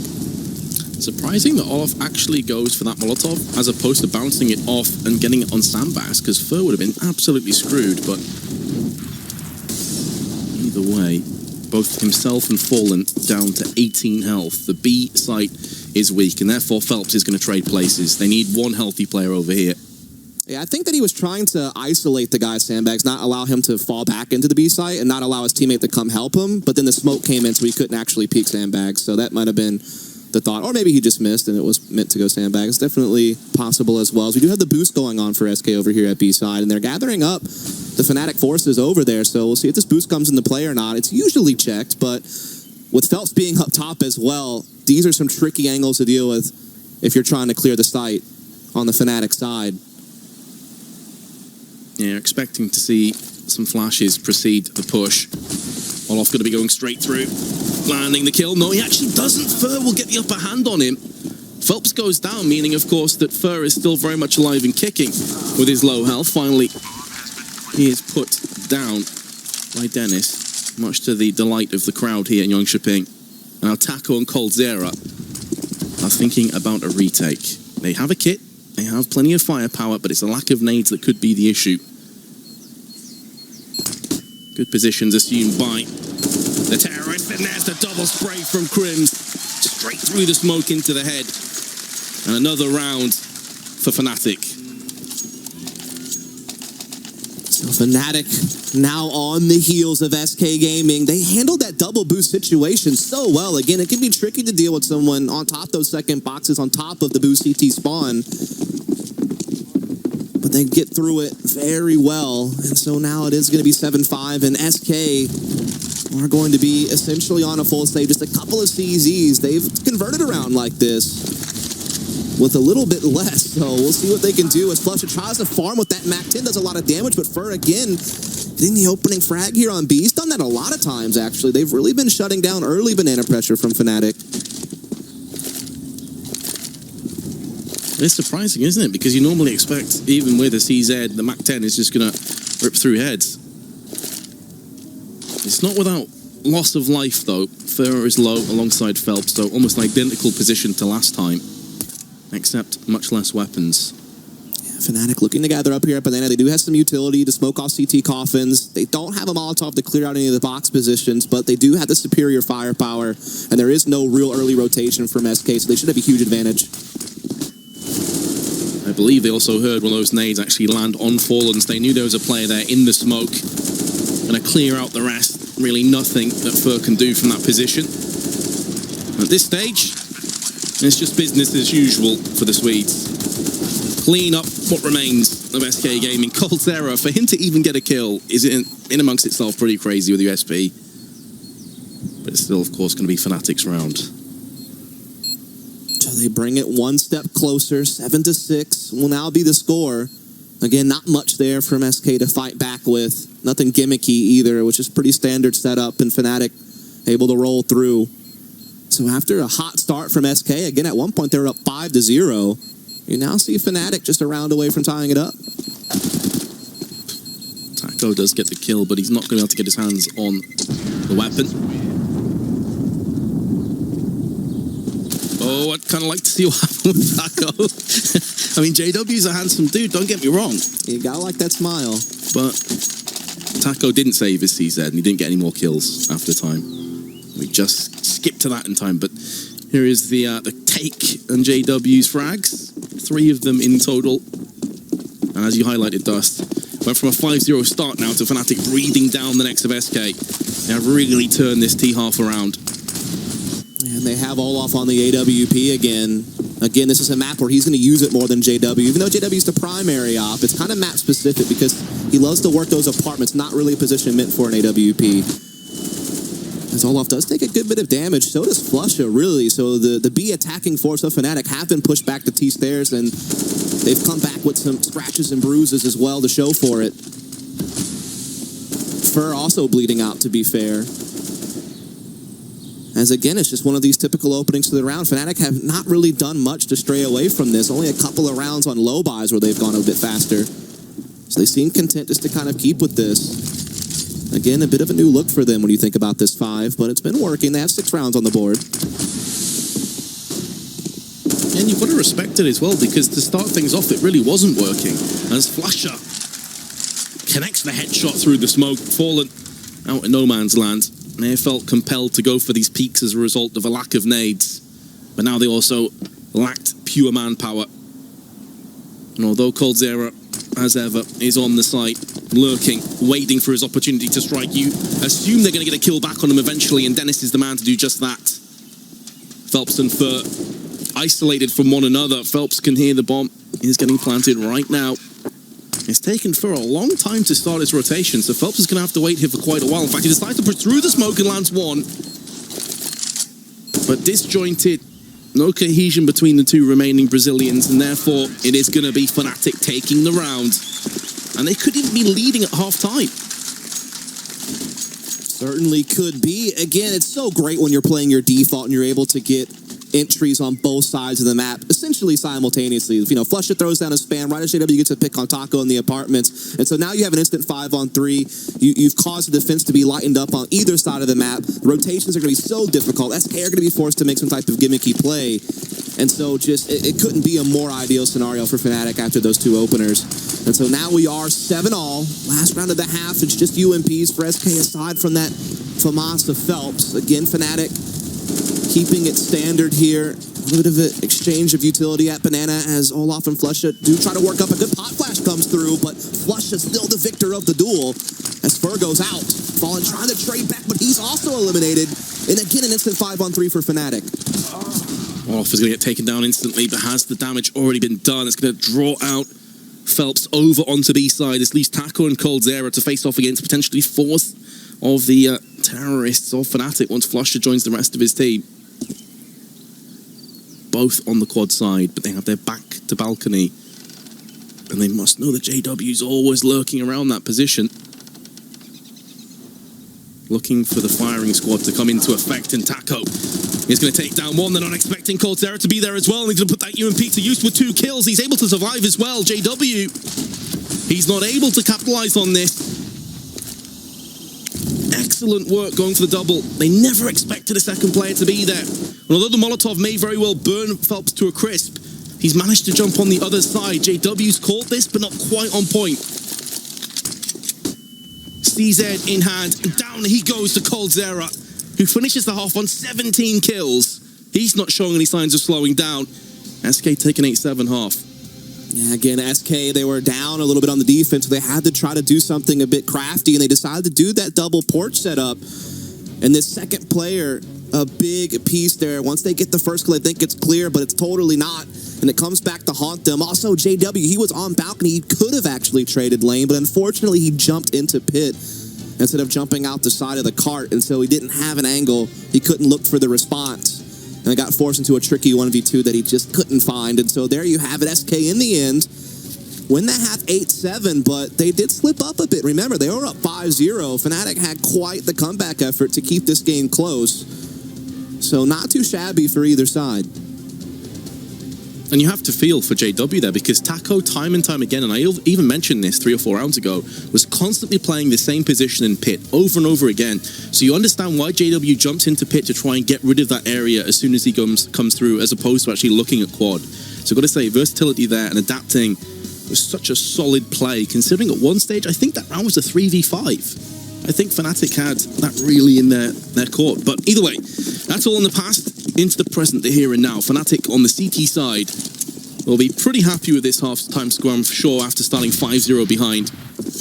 And already... And hey, a clean sweep through the A site thus far, and it's going to be all over now. Just Flusha, the guy over at B, left, and there's not much he's going to be able to do now, is there? Gets a kill, but that's just a parting gift, you have to imagine. A participation trophy, so to speak, in this round, as it will be SK extending the lead. Yeah, I certainly think so. As a blink and you'll miss it kind of round as well. SK just barreling straight through. Flirting with the idea of B to start things off. Flusher not too far off from that tap. But Taco gets him as soon as he comes out into the open. Solid start on the second half. That 10's going to be picked up. The usual suspects of weaponry. And Coldzera again showing why he is simply a cut above the rest. The dominant round from SK, really didn't have any trouble tearing through that A-bomb site, and so they will be rewarded by increasing their lead and being able to get the guns out faster. Fnatic, of course, though, those CZs and armor didn't split the pistol, period. It's always nothing to disregard. We do see, again, SK just opening up standard. A little bit of aggression from Olaf, though. Isn't going to get caught out by first, so that's already one to the good of SK. See what Olaf was going for, unfortunately completely backfires. These are the kind of rounds where I do feel like you can just throw risks out there and caution to the wind. See if you can catch SK trying to set up for maybe a wall of smokes towards the pit side. Didn't quite pay off, but he still has 4 healthy teammates to rely on. Spraying straight round the corner, but Dennis is to get one. Can he get his second one? Not. And join them on the B site itself. Flusher is the man to try and stop this dead in its tracks. And he's going to see 3 terrorists. He's spoiled for choice, but fallen. Once again, a step ahead. Here's JW, CZ, able to get the kill on Phelps, but that's all she wrote for this round. Fnatic will concede another one. Double digits already for SK. So again, SK, remember they had the 5-0 start in the first half off the back of winning pistol and opening gun round. And they're really on the same track in this half as well. So the good starts from SK is actually the big difference maker. That's why they're out in front instead of Fnatic. I mean, once the guns were out, it was a pretty equal exchange. So that could be a big factor that gets talked about on the desk later. Especially since nowadays getting 3-0 starts is way more difficult, and it looks like SK is going to be able to do it. As it's just USPs for Fnatic right now. Again, not really doing anything too strange. Usually on rounds like this, you'd expect some type of stack or some type of gimmicky push or something like that, because holding default with USPs is not really usually going to gain you much, as the SMGs will be out on SK trying to farm cash. Yeah, I mean, this is an eco in the purest sense of the term. Not a flash, not a P250, nothing being invested. Similar story for Fallen, who of course wants that AWP. Crim's hoping for the best, but Cold Zera's UMP is too much to contend with. Bomb now going to start transition through onto A. Should be a pretty clean-cut round again for SK Gaming, as you expect when you see the weapons coming into it. This will give them a 4-round lead. Phelps not able to finish off with the Glock, but it is a UMP. And this wouldn't be a bad take for Olof if he can take this out the round. He may actually be able to get a couple more, but the aim punch, too much to deal with. Taco able to lay him down. But here comes the rifle bind. This is where you're looking for Fnatic to wake up on the CT side and start to deliver.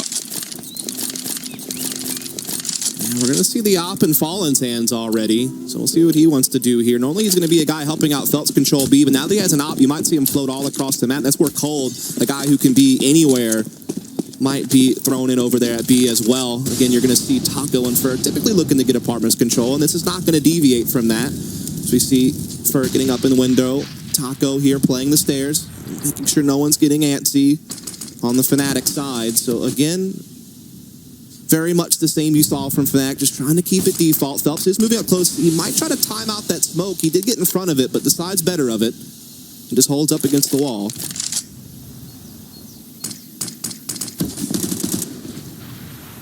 Again, the flirtatious affair on Inferno continues.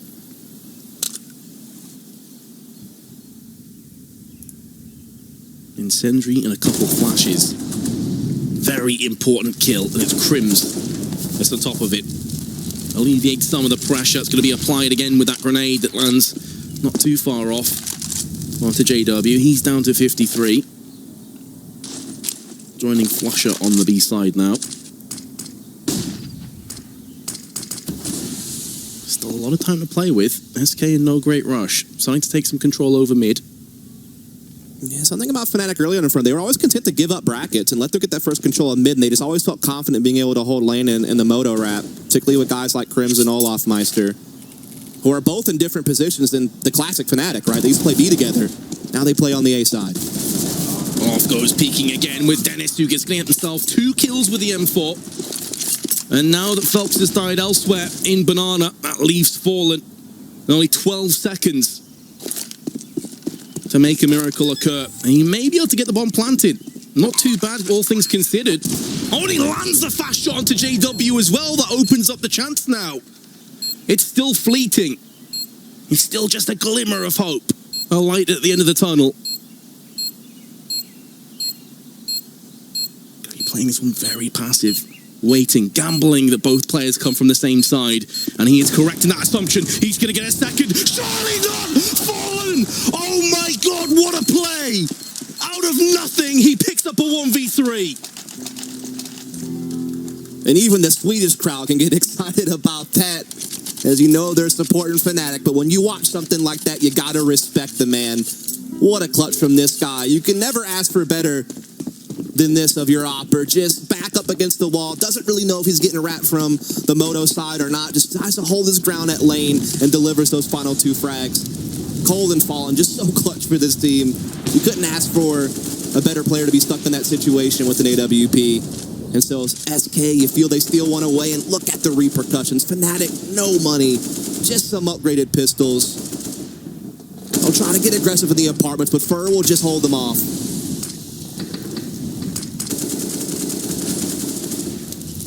I just panned to Fnatic and you could see all of them were distraught.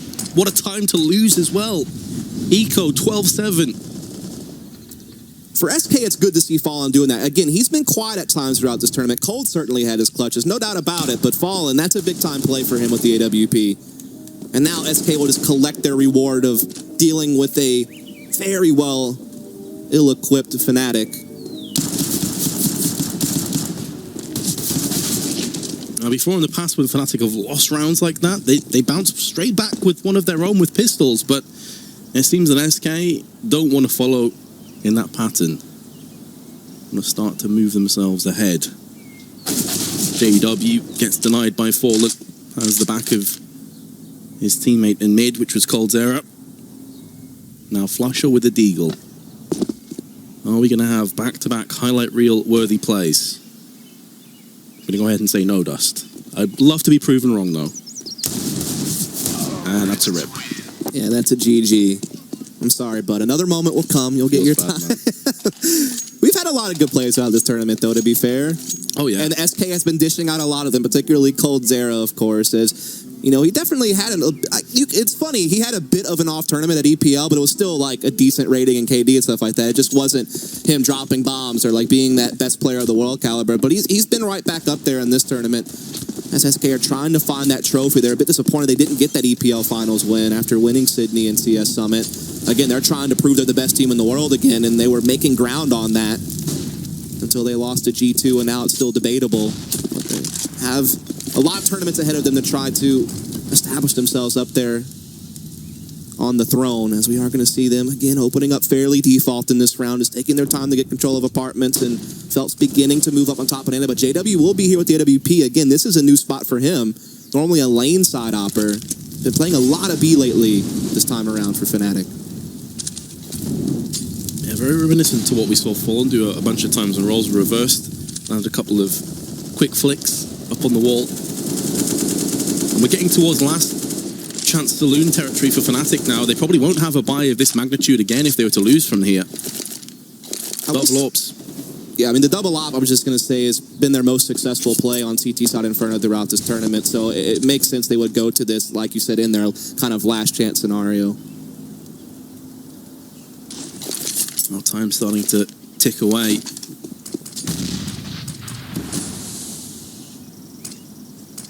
Taco's already been tagged up quite a bit. He's seen a bit of action. Through mid. Seems to be where SK want to pierce this defense, but they're going to be walking into Olofmeister, who's going to get one. Fortunately for SK, they didn't peek him two at a time for a collat, but he's going to get two anyway. Just needs to expend the extra bullet and a third. This is exquisite work by Olofmeister, single-handedly carrying through this round. And even though Phelps is going to get kills, they're constellation at best. And it's only going to be one. Excellent work, Olof. Just tapping Full on the shoulder and saying, I'm not too bad with an AWP myself, mate.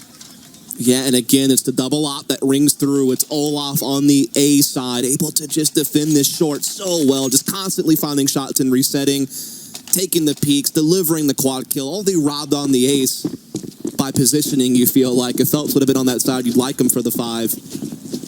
With that type of performance, it is 13-8. Olaf was looking for something early at middle, not going to find it, gets flashed off, but no harm, no foul. He'll just retreat and hold the angle. Keeping that double op in play again. It's been kind of the bread and butter Fnatic CT side Inferno.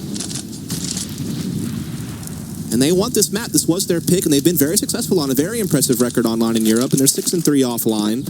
Meanwhile, this map tends to stray towards maybe the weaker side of SK's map pool. Their top 3 typically floats around Cash, Cobble, and Mirage, so this is their chance, but they have to play from behind now.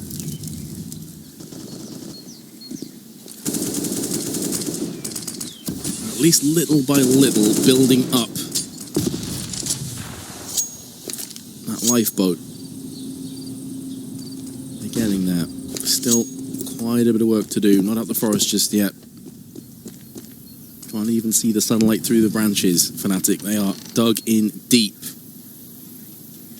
Once again, it's going to be the duo of JW and Flusher on B to try and repel the onslaught. Maybe a bit of a faster hit this time for SK. They're already lining up the Molotovs and smokes.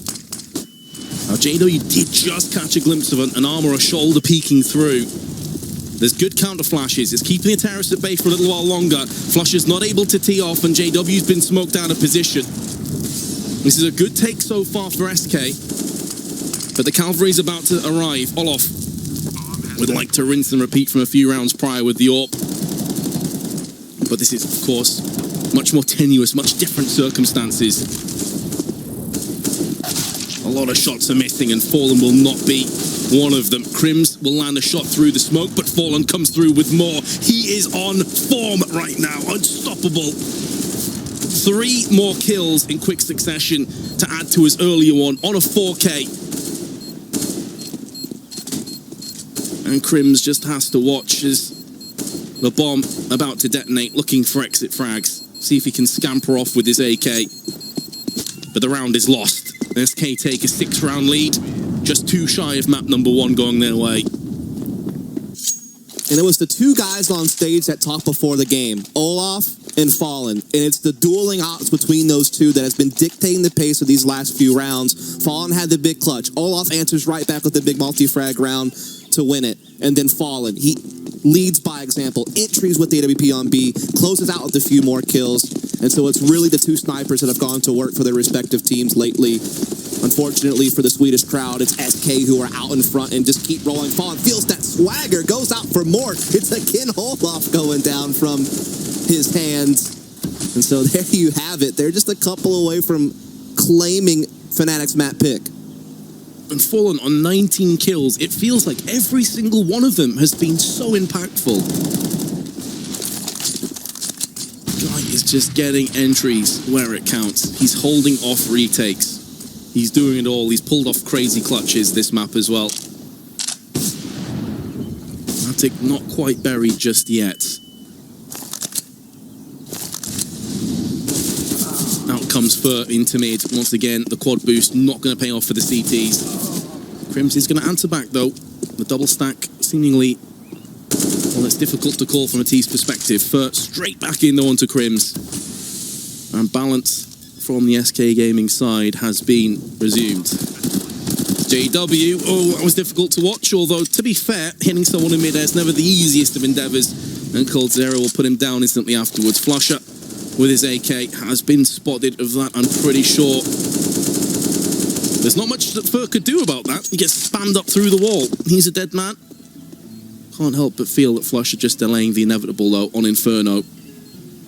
A drop in the ocean, any kills he gets from this point. And to make matters worse, he's about to get flanked. Excellent work, though, even getting kills from this position. I mean, it's a valiant attempt, it's a nice try. It's not going to pay off.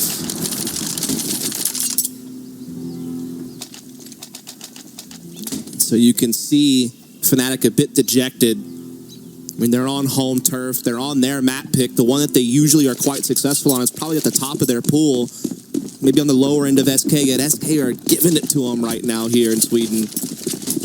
Just one round away from going into map 2 with the 1-0 advantage here in the grand finals. What can Fnatic do to fight back? It's just pistols that they have to work with in this round. They're trying to put the triple banana pressure on. Phelps does sneak into logs, but only after taking a lot of damage. AW for the hunt, but the flash is just too good. He can't get in there. Fallen, bails Phelps out, gets the man advantage. I mean, that is a quintessential denial flashbang. It even skewed with his aim. He was thinking, someone going to peek me from the left side, and instantly the Logs player peeks him. America's flashbang. We get a lot of hate in NA about nades, but it is technically America's nade sound. Yeah. Fair enough. I'm not going to argue with that. coldzera and Phelps going to get themselves kills, and Crims and Dennis trying to hold on to this map. If they falter, SK will take a one-map lead in the grand finals. I won't be far off claiming history in their first best-of-3 victory, if, of course, they can do it. Still more yet to be played. Dennis steps up to the plate. Can he deliver? There's one. It's a clean kill, too. He's still got 100% of his health intact. Spots a second player. Lands it on the second player, but not a third. Again, a nice try, but it's not good enough. SK briskly moves to a 16-8 Inferno victory. And that was just dominant performance from Fallen and coldzera. They both shone in that win. Yeah, I mean, it was just hot starts in both halves from SK. They had the 5-0 start in the first half after winning pistol in the opening gun round. Then you flip over to this second half side again. A 5-0 start, right? So 10 of their 16 rounds won the first 5 rounds of each half. I mean, that's just brilliant. I mean, Fnatic did well to come back in that first half and at least put up a fight and make it 8-7, but they really just didn't have anything on their CT side against SK. Again, SK didn't really do much special. I think the big difference was while Fnatic always seemed to struggle to take top banana control, SK was always dealing with banana very efficiently.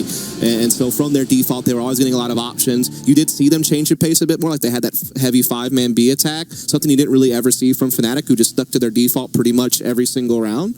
Only on 4 spots did they stray away from it. So it felt like SK just had a little bit more there in the playbook, as well as just had a little bit better form, particularly in those early starts. Seems to me as well that SK started to dominate and Fnatic crumbled after that fallen clutch. Like straight after that, that's when the House of Cards came crumbling down. That's enough analysis from the two of us. We're going to head back to the desk, and Alex, take it away, dude. Break that down. Thank you very much, Big Bear. Yes, indeed. Map 1 done of our grand final. And gentlemen, my vocal cords actually hurt from my very girly scream I released during that clutch. It got very loud in the green room. Oh, no, because you know what happens? It happens every time. I shit you not. We always go cold Wednesdays, fallen Wednesdays, and it just happens. I'm in disbelief. Let's quickly explore that before we do the nitty gritty, because Dust has made some great points already about how quickly that escalated for SK. Yeah. Talk about that clutch. Now, I just got shouted out by strangers on the internet because I said Fnatic did nothing wrong. Now, I was, of course, talking about the double peak from the 1v2, not the 1v3 not part. Not JW trying to get some info. Exactly. No, and I guess that if you're going to fault Fnatic for anything, it would be the fact that they, you can't do much about that. If you're Fnatic, you're approaching that completely correct. But Fallen's just so quick. Like, he goes up there and has about a millisecond to actually register where the second guy is. And I love that as soon as, he's assuming he's hit that shot. As soon as the bullet's released, he's crouching. Back he to the knows he's coming from the shore. Man, I don't know. That was sexy Counter-Strike. And as we saw Meta saying as well, Jacob, as soon as that clutch happened, the pace picked up. SK just started to run away with it. 8-7 half to how it ended. I mean, proof in the pudding. 16-8. That was like nail in the coffin, you know. We saw the first in the first half as well. SK winning the full eco round, full USP round. Pretty much that's unheard of in a final. You know, you can't let that happen, especially not against a team like SK. It's giving them a round that they obviously don't need to get. So yeah, Fnatic didn't put up as great a fight as I might have expected. Inferno again, I kind of doubted it in the pre-show. Like, was that the right pick? And it's easy to stand here now and say no, it wasn't. But I really think that had it been Mirage, it would have been closer, and it could potentially have been a Fnatic win. You know, Fnatic didn't look good on Inferno throughout this tournament. Of course, they still believe themselves that they are. But I think they need to go back to the drawing board and still need to figure out what is it that made us so good in 2015 and what is it we need now. Yeah, and we talk about, teams have done this in the past as well. Kind of gotten overconfident with their strength on certain maps. We saw it with Envy as well, just refusing to change up their map pool simply because in their mind they're still the best team on map X. Yeah. But they keep losing map X, 5 tournaments in a row when it comes down to the nitty gritty. Okay. And for Fnatic, I mean, sure, they can say that they're the best team on Inferno, but they clearly are not. So for them, they need to shore out some things before they can actually, bring that out at this kind of a stage at a tournament. And whilst I agree, there is a great deal of merit in that discussion, we suddenly have a bit of a problem on our hands because we have already been talking about Fnatic need confidence. They need to have that confidence because they succeed when they have confidence that wind beneath their wings. But we're also saying, and rightly so, they're confident on Inferno, but they really shouldn't have picked it. It's like this very weird limbo. Perhaps the veto and the gameplay needs to be separated in terms of confidence and feel. Yeah, or at least synced up. Synced up. Okay, yeah, definitely so. But, they have something to fall back on. They did have a great showing in the semifinals on Overpass, which is not their map pick once again. So, they don't necessarily get too deflated from this loss. And again, it comes. I think the big swing comes off of the fact of that, or after the fallen clutch, because the fact that they actually managed to come back from an 0-5 start. Twice, yeah, exactly. So, they were starting to ramp up and could have been a very similar trajectory to that second half if Fallen hadn't clutched that round, right? So, I don't think they're going to be too harsh with themselves. I still think, they'll be going into Overpass expecting to win. And Overpass, last points are going to come from you because I know the players are already chomping to get straight back into the Counter-Strike. I'm sure the viewers are too. Overpass, do we see a third? And if so, why? I don't think we're going to see a third, but I think we're going to see a closer map now. Fnatic looked great on Overpass against Immortals. Arguably, Immortals haven't played that much Overpass with the new member KNG, but still, it looked solid from Fnatic. And it's a map where JW again can play around the map. He can go aggressive. He can mess with Ball, mess with the other guys. So I think it's going to be close. I still think SK is the favorite to take it 2-0 now. Fnatic needed Inferno for sure, and an Overpass win would open it all up again. Because Mirage, as said and as stated in the beginning, I actually see Fnatic being the favorites going into that map. So it's now or never. I'm sorry. Now or never. Let's leave it there, indeed. Sink or swim for Fnatic. They've fallen on their map pick, and so they have to claw their way back in front of a Swedish crowd on the Brazilians' choice. It will be Overpass. Will it end and go down the toilet? Appropriate. Or will we get to see that Mirage? We'll find out after our break. We're briefly going to strafe into a hiatus, and before we do, a reminder of the app named the same. It is, of course, everything esports in the palm of your hand. It's on iOS and Android, and it basically enables you to keep track of everything you want, including the players. That's kind of the specific thing you should be checking out. You love Olofmeister. You love Fallen when he clutches like that. You can find out when he's live, what he's doing, and his stats. So go check it out. It's called Strafe, and when we do come back, we'll be jumping into Overpass. Will Fnatic find the third?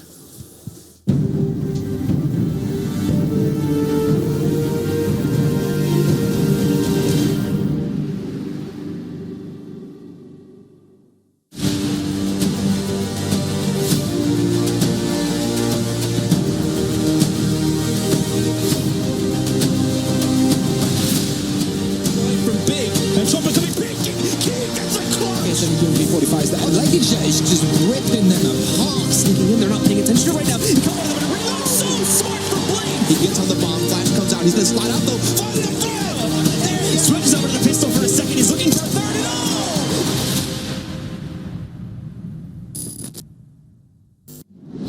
What up, guys? This is Jordan Nelson Gilbert. You work with the world's top pros to teach you how to take your game to the next level with constantly updated training content. When you're done watching and want to train or warm up, just a few clicks will put you in your preferred training mods like Deathmatch.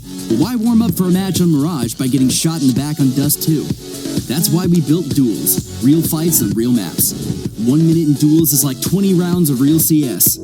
Exclusively available on Boomio.com.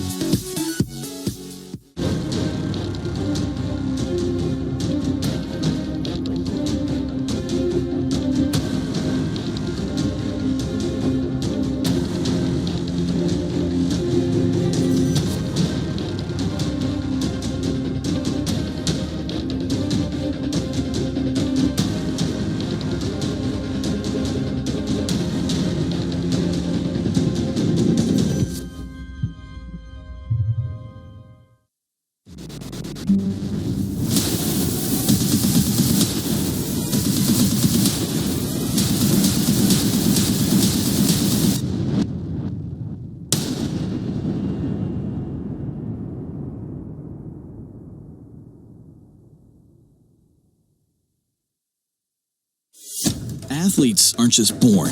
They're molded from the core. A core of strength. A core of laser focus. A core that can handle anything. A core that sweats the small stuff. A core that's the difference maker. Game changer, world shocker. You see, hard work makes the athlete. But the edge of a Core i7 processor makes you unstoppable.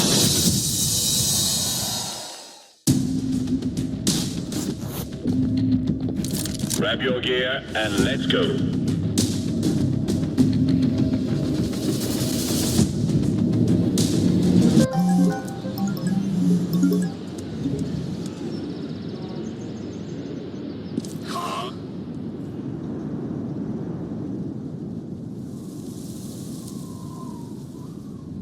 With the Strafe Esports app, follow your favorite teams and players, and you'll never miss a match again. Strafe, everything esports. Download now on iOS and Android.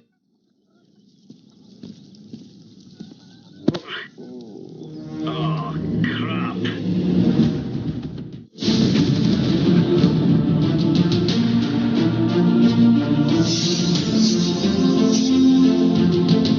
Exclusive Black Equalizer brightens dark scenes without overexposing bright areas. Use the S switch to quickly access the setting and switch between save modes.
map one is in the books, and it was that man Fallen that really turned it round on its head. Simply put, Fnatic didn't recover after that clutch. So their choice of map goes the way of SK, and now we're heading to Overpass, a map that SK are pretty damn good on. So Fnatic, they're struggling.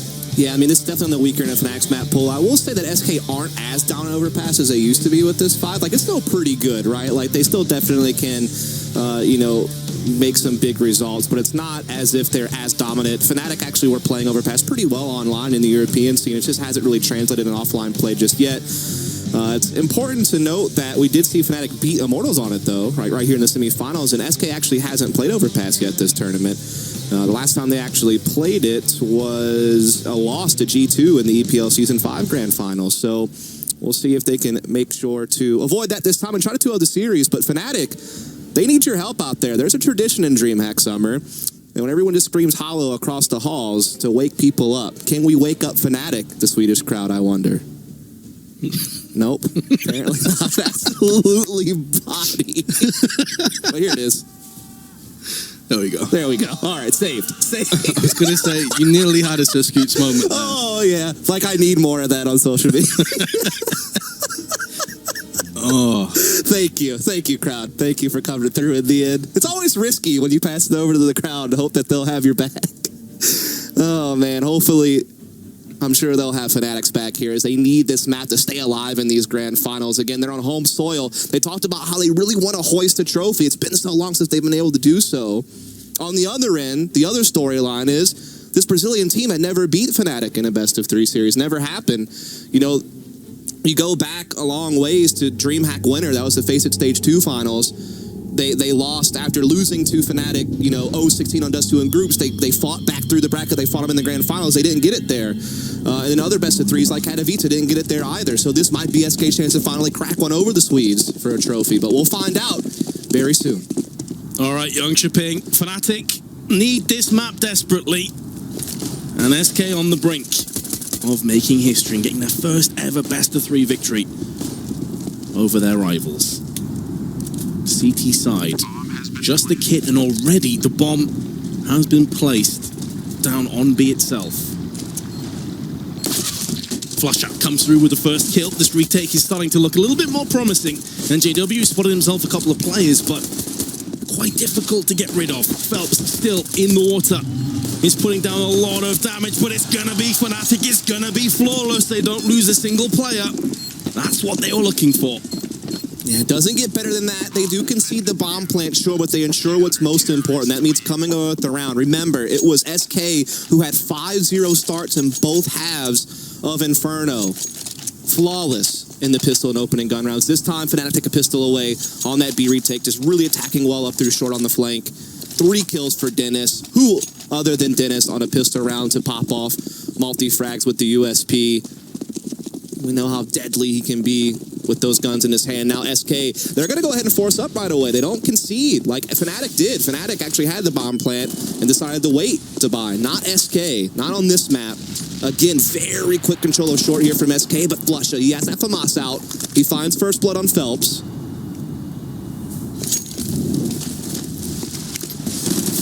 Oh, the UMP's going to go straight back in, I think. Phelps and Ferv's both been caught with nades out there. Taco on the approach with his Tech 9 is able to put a bullet between the eyes of Crims. And now Olof in water. 2 players face it. Down he goes. It's looking shaky, but finally the balance tip in favor of Fnatic. And Fallen will be the final player to fall. 3 kills did come through, though, but not a bomb plant. So I'm curious if SK even think about maybe going for another force here. I mean, they must know that Fnatic's economy is in pretty sketchy shape, but for the time being, it looks like it's going to be just a Tech 9, and that's it. Playing for the longer game. Yeah, certainly. So Fnatic will get to reap the reward of taking pistol in second round. They get an easy one this time around. They should pass through this no problem. They have full rifles out. JW getting aggressive here. Connector already taps down Phelps to 36. The nade might just finish him off almost. Takes him down a little bit more. As Fnatic are looking to control short B aggressively as CTs, and they are going to draw a blood again because of it. Remaining SK members are mostly focused out here in Connector. We do have Cold Zera still kind of keeping his eyes over here towards the playground. He will be joined by Fur, and they will try to start splitting up middle. Only to greet Dennis's M4, however. Down goes the bomb. Horrible place for terrorists. Not that it really matters. They don't have the players to back it up or the weapons to utilize anyway. And another solid round. Very important for the CTs to pick up the round and keep all 5 players intact. They'll be coming through into SK's rifle. And indeed an AWP in the hands of Fallen, who is going to go for the glass cannon. No AWP for Fnatic, so that could be a difference maker. Yeah, and Fallen is so mobile with the AWP on this map. He could be connector, he could be B-side with Taco, he could be playing over towards A, which is a more traditional spot. This time, he will be taking it that direction, so it's just a straight default for SK. You'll see them open up 3-1-1 a lot. It's a typical default for overpass. Phelps, connector, Taco, that aggressive lurk on B, the rest focused up. But look at Fnatic, they're playing deep down towards Fountain. They're looking to get in SK's face and disrupt them. This is what they do best in Olaf. He pulls one through, but it's an even trade thanks to Fur. JW catches Phelps switching to a nade once again. Unfortunate. One of the reasons so many players can't stand playing against this guy, because sometimes it just seems to be so random. He's going to go in for 3 separate peaks. All of them going his way. Single-handedly crushing connector. But Fallen alive in a clutch. Not far off on that shot either, which by itself would have been pretty special. Still, Fnatic 4-0. Great start on map 2. Yeah, they're giving SK a taste of their own medicine, lined up for a 5-0 start to match SK's twice on Inferno. Again, it's JW here playing in the connector, doing great work. Actually don't see him playing here a lot. He's been playing at B a lot more lately with Crims, but you've been seeing him actively engaging as kind of a rotator right now over towards the A side, so a bit of a change-up, so to speak, as it will be SK on Tech 9s and a couple of Deagles, 1 scout on Fallen. We know how deadly he can be with that. Probably one of the best scouts in the world. Either finding the headshot frags or lining up the assists for those pistol players, but he's not going to find anything out at long A this time around. Again, pretty default for SK, but Fallen is moving quickly up by himself long to try to get some peeks out over towards the bank area and the A-bomb site in general. Meanwhile, JW holding off connector once more, but more passively. Passive seems to be the operative word for this round on both sides. Taco in the most advanced position just outside of shorts with his Tech 9. The rest of SK trying to see if they can get anything done here on the bathroom side. JW says, nope, you're not having it just yet. He has been tagged down to 20, so he has to be a little bit more careful here. Cold Zero will silence Dennis. Put a bit of pressure on the shoulders of Fnatic, but it's still a 2-on-4, even with JW injured. He's now gone down, and this is where they need to hope that that Tech 9 doesn't rattle through another head. Olaf on top with the P250. Cold Zero and a scout. Not going to happen. Fnatic 5-0 up. Looking commanding too. Yeah, hot start now coming out from the Swedes this time around. Let's see if they can keep it going, as they'll have Olaf with the AWP now. He'll be able to patrol all across the map again. He's also quite dynamic where he likes to play, and I wouldn't be surprised if a double AWP comes out from JW, and there it is. So opposite ends of the map will be covered by snipers. Fallen, what does he want to do? Looks like they're just lining up default again. Taco putting that Molotov, so there's no way Fnatic can push short fast. Also keeps them worried about short B pressure. He come off his lurk early, but it doesn't matter because Dennis is getting aggressive in A, and he's able to get the pick on the Fur. This forward presence from Fnatic has been deadly for SK Gaming, and that was the big way they were doing so well against Gambit on Train, was playing aggressive, being confident, and it's working out so well for them right now. I love Dennis with his fallback position there, with the overwatch from short, just sitting in deep. He doesn't go all the way back, and he's going to get himself 3. Narrowly missing out on the spray, slightly too far to the left from his perspective. But again, it's these individual efforts that are showing up, and that hop shot through the wall. Why not? Taco through short again, all by his lonesome though. Really just trying to see if he can get a couple kills to his name and shift this round away from Fnatic. Not going to happen. Phelps and an AWP in connector. We're just outside of it now. Does have the bomb. That's really the only saving grace going his way.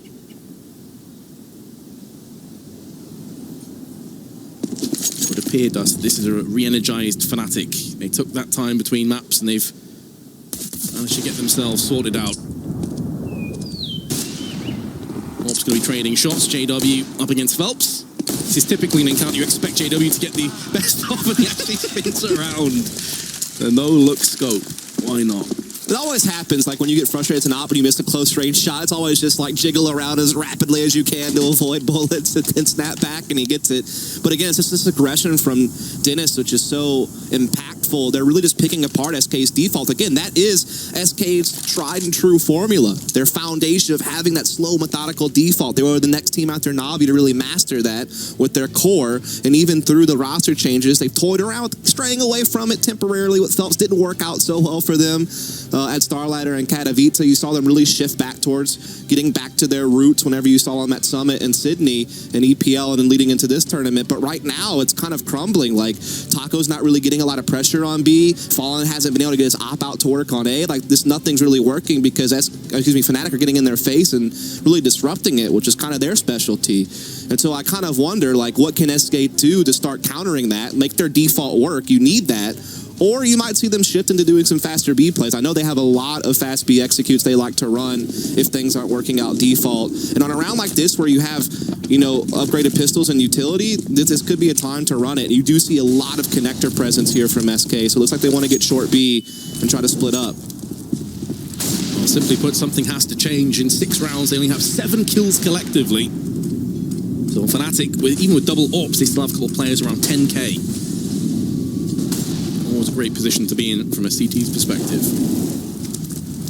No fast B plays as of yet. It's going to be charging up into the embracing arms, into the crosshair of JW, who is the player with the second AWP, and he's going to put it to good use. 2 kills to his name, Fallen. P250, of course, no Kevlar.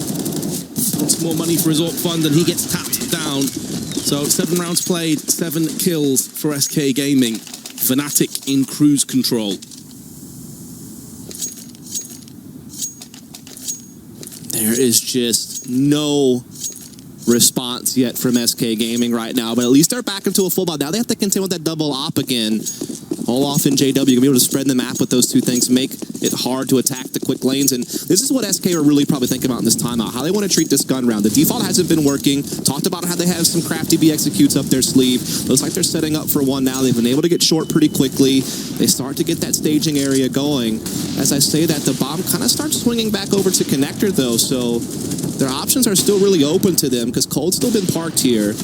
But again, it's Dennis up close on Fountain that could be the thorn in their side and blow this whole thing up. Ruthless aggression, and it's going to pay out in spades. Fallen's down, and I think he saw the bomb drop as well. So not just the AWP off the battlefield. Of course, they have a very capable Coldzera that can pick that up and utilize it, but also vital information. Taco decapitating Crims opens up some options on the B side. Still 2 players here, though. Make that just the 1. Taco is going to take down everybody. All by himself. Lone wolf style. And in doing so, now the bomb can start to transition across to the site. It wasn't tactics that got them this round. If indeed they do convert from here, it was all off Taco. And 7-1 memes to Brazilians. Like, that's really all it is, right? Like, for some reason, that fate must still always be sealed. As again, though, Taco absolutely the one who put the team on his back in that round. Even after Dennis was able to get an aggressive peak again, Taco responds so well coming out monster on that aggressive lurk. JW, though, he's still messing around with this with the AWP, making you wonder just a bit, but Taco ends with the quad kill, and that's the first round on the board for SK.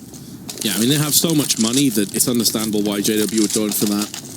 Able to get straight back in with double AWPs again, no issue whatsoever, and, well, there is the entering prowess, courtesy of Mr. Taco. Excellent work. But of course, they now have reset their round loss bonus. And again, it wasn't tactical play that got them the round. They can't rely on somebody to just step up and land 3 entries every round. They've got to start working and grafting these. Yeah, and this is where they're just going for something heavy at B. They have plenty of smokes, Molotovs, and flashes to isolate players inside the site. And again, just try to stray away from that default. It hasn't been working. The aggression at A has really thwarted them. And so making this adjustment could be just what they need. You noted it. It can't be individual efforts every time. They have to be able to work it out as a team, which is normally how they operate. And here comes the push monster, but Crim's hold him off. It's good one killer, able to also escape. He's low, but he has help with Flusher, and the flashbangs are just on point. There is no chance for SK to get avenging kills when they're constantly filing themselves blind. Molotov also keeping at bay. Another flash. Fnatic will have no more left, but now they can make up for it with Shia. Brute Force. Fallen with 2. No more clutches for him for the time being. And the nightmare has become a reality. SK Gaming have 5k on Phelps, nearly 5k on Coldzera, but the rest of them are a little bit low. This could be half by territory. Nope, they're going to go for the full. It's going to be 2 AKs and 3 Tech 9s. Or actually, 3 pistols. A Deagle instead of a Tech 9 in the hands of Taco. Not too much, though, in terms of firepower, but plenty of nades. So Fnatic quick to reset SK, and again, Dennis looking to get aggressive. He's been so successful throughout this game. Will he continue to do so? He gets 1. That's a great trade for Fallen, limiting the hemorrhaging as best he can, and even collects an M4 out of it. So this is actually pretty good for SK. 4-on-4s typically favor terrorists because you get to manipulate rotates a lot, and he gets an extra gun on board. The thing is, rotates are so fast on this particular map that it's a bit harder to work that 4-on-4 advantage, but we'll see. As Fallen is starting to make his way over with Taco on the B side, the bomb will also drift that direction. They still have Phelps over in connector, his normal spot, so again, a B split seems to be on the horizon. They do have a fair amount of utility to back it up. Although it's a great trade for SK in this encounter, maybe later on that could prove to be an issue. We'll discuss that in a second because the execute is coming to fruition. SK decide they want to push B right here, right now. And now it's Fnatic's turn to feel the sting in their eyes as the flashbangs are landing, but the spray is on point. Fallen gets a team kill amongst all of the chaos. It's a 1-on-1, and JW's been in fine form today. You wouldn't write him off. Phelps, additionally, isn't entirely sure where he is. He's still checking water. Hasn't got the bomb planted. JW's just going to be waiting downstairs, knowing that time is on his side. Phelps going to pick up the bomb, go for the safe plant. JW knows it, going to move into position, going to try and land the shot as soon as Phelps comes off. And he's going to be able to hit it, but it's not an outright kill. Gets it on a second time of asking. And Fnatic pull it off. JW living up to that name. Oh yeah, get in there. Oh, we didn't get to see it on camera. It. We did, though. There was some serious teabagging going on. Let's just say he was making romantic advances at his opponent in the server after winning that round. Let's just put it that way. Well, you can use your imagination. As it's kind of crazy you just see SK load up on this side. Unfortunately, because they got bunched up, they got lined up, and a TK came out as well. So that really hurt them. It got them into a 1v1. JW wins it. And SK, they just had nothing for overpass. Not on this T side, not yet. I feel like they've been bottlenecked into playing B because they just can't find the openings on this side. And they just haven't had a whole lot of success at B either. And now they have to work with, again, another very low buy. They're trying to put some extra emphasis on connector here in this particular round. Flusha, though, looking to take a peek here from short. Sees the door open, throws some bullets down, takes damage himself, though. Yet Cold has been hit hard. The point that I was going to raise earlier about Dennis constantly pushing up mid, is it going to keep something in the back of SK's mind all the time? You're starting to see that they are limbering and stumbling their way over to mid much later in the rounds. And plus, it wouldn't surprise me if we start to see Fnatic actually push up long aggressively instead, as JW destroys Phelps. Yeah, he saw him jump up, and so he had all the time in the world to actually line up the shot, so that kind of hurt Phelps that he got spotted so early in on jumping on the boost. Fallen as a scout, he's still probing for something, but they're already down a man, and they're running out of time. As they work their way up, Fallen needs to hit a key shot. He does hit it, but not really where he was hoping for. Of course, the scout, not a one-hit kill in the chest. Knocks him down to 29. Needs to be a headshot. JW, though, doesn't need a headshot, and especially on a weakened Coldzera. Oh, he wasn't far off either for that smoke bank. Will feel the force of the Tech 9.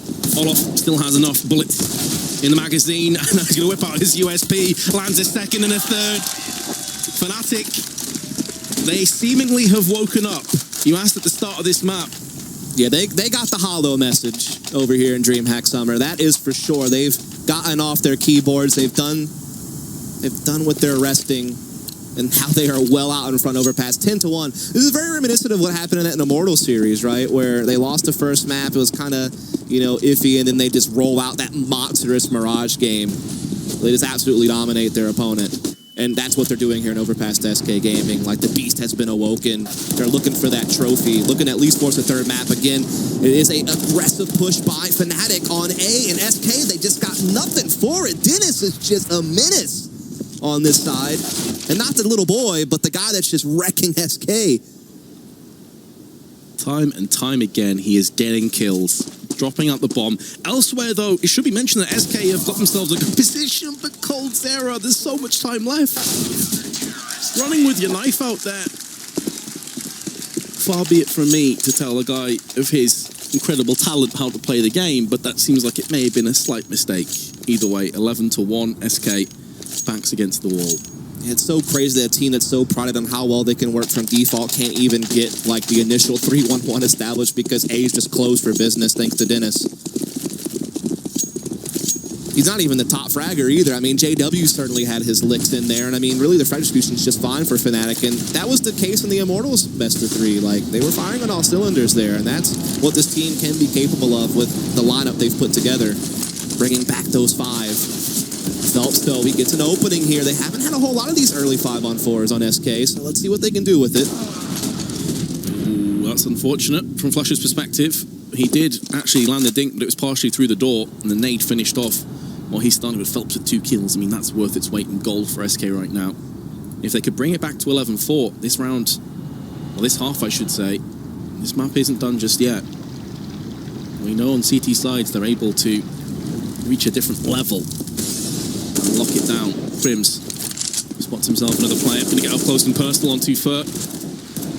May very well have seen, I think it was Taco at the back of the pillar as well. And at this stage, coldzera is trying to work his way through connector. Bomb planted. coldzera is going to bide his time and wait. He may very well have actually heard maybe a footstep from Dennis. No, he hasn't, but now he's definitely going to hear another gunshots rattling into his spine. Plays no further part of this round. Going to hope that Taco and Fallen can carry the burden, share the weight of this clutch. Taco misses out all on Fallen. Tech 9 in hand, and Dennis once again lands the headshot. Fnatic with a 12th.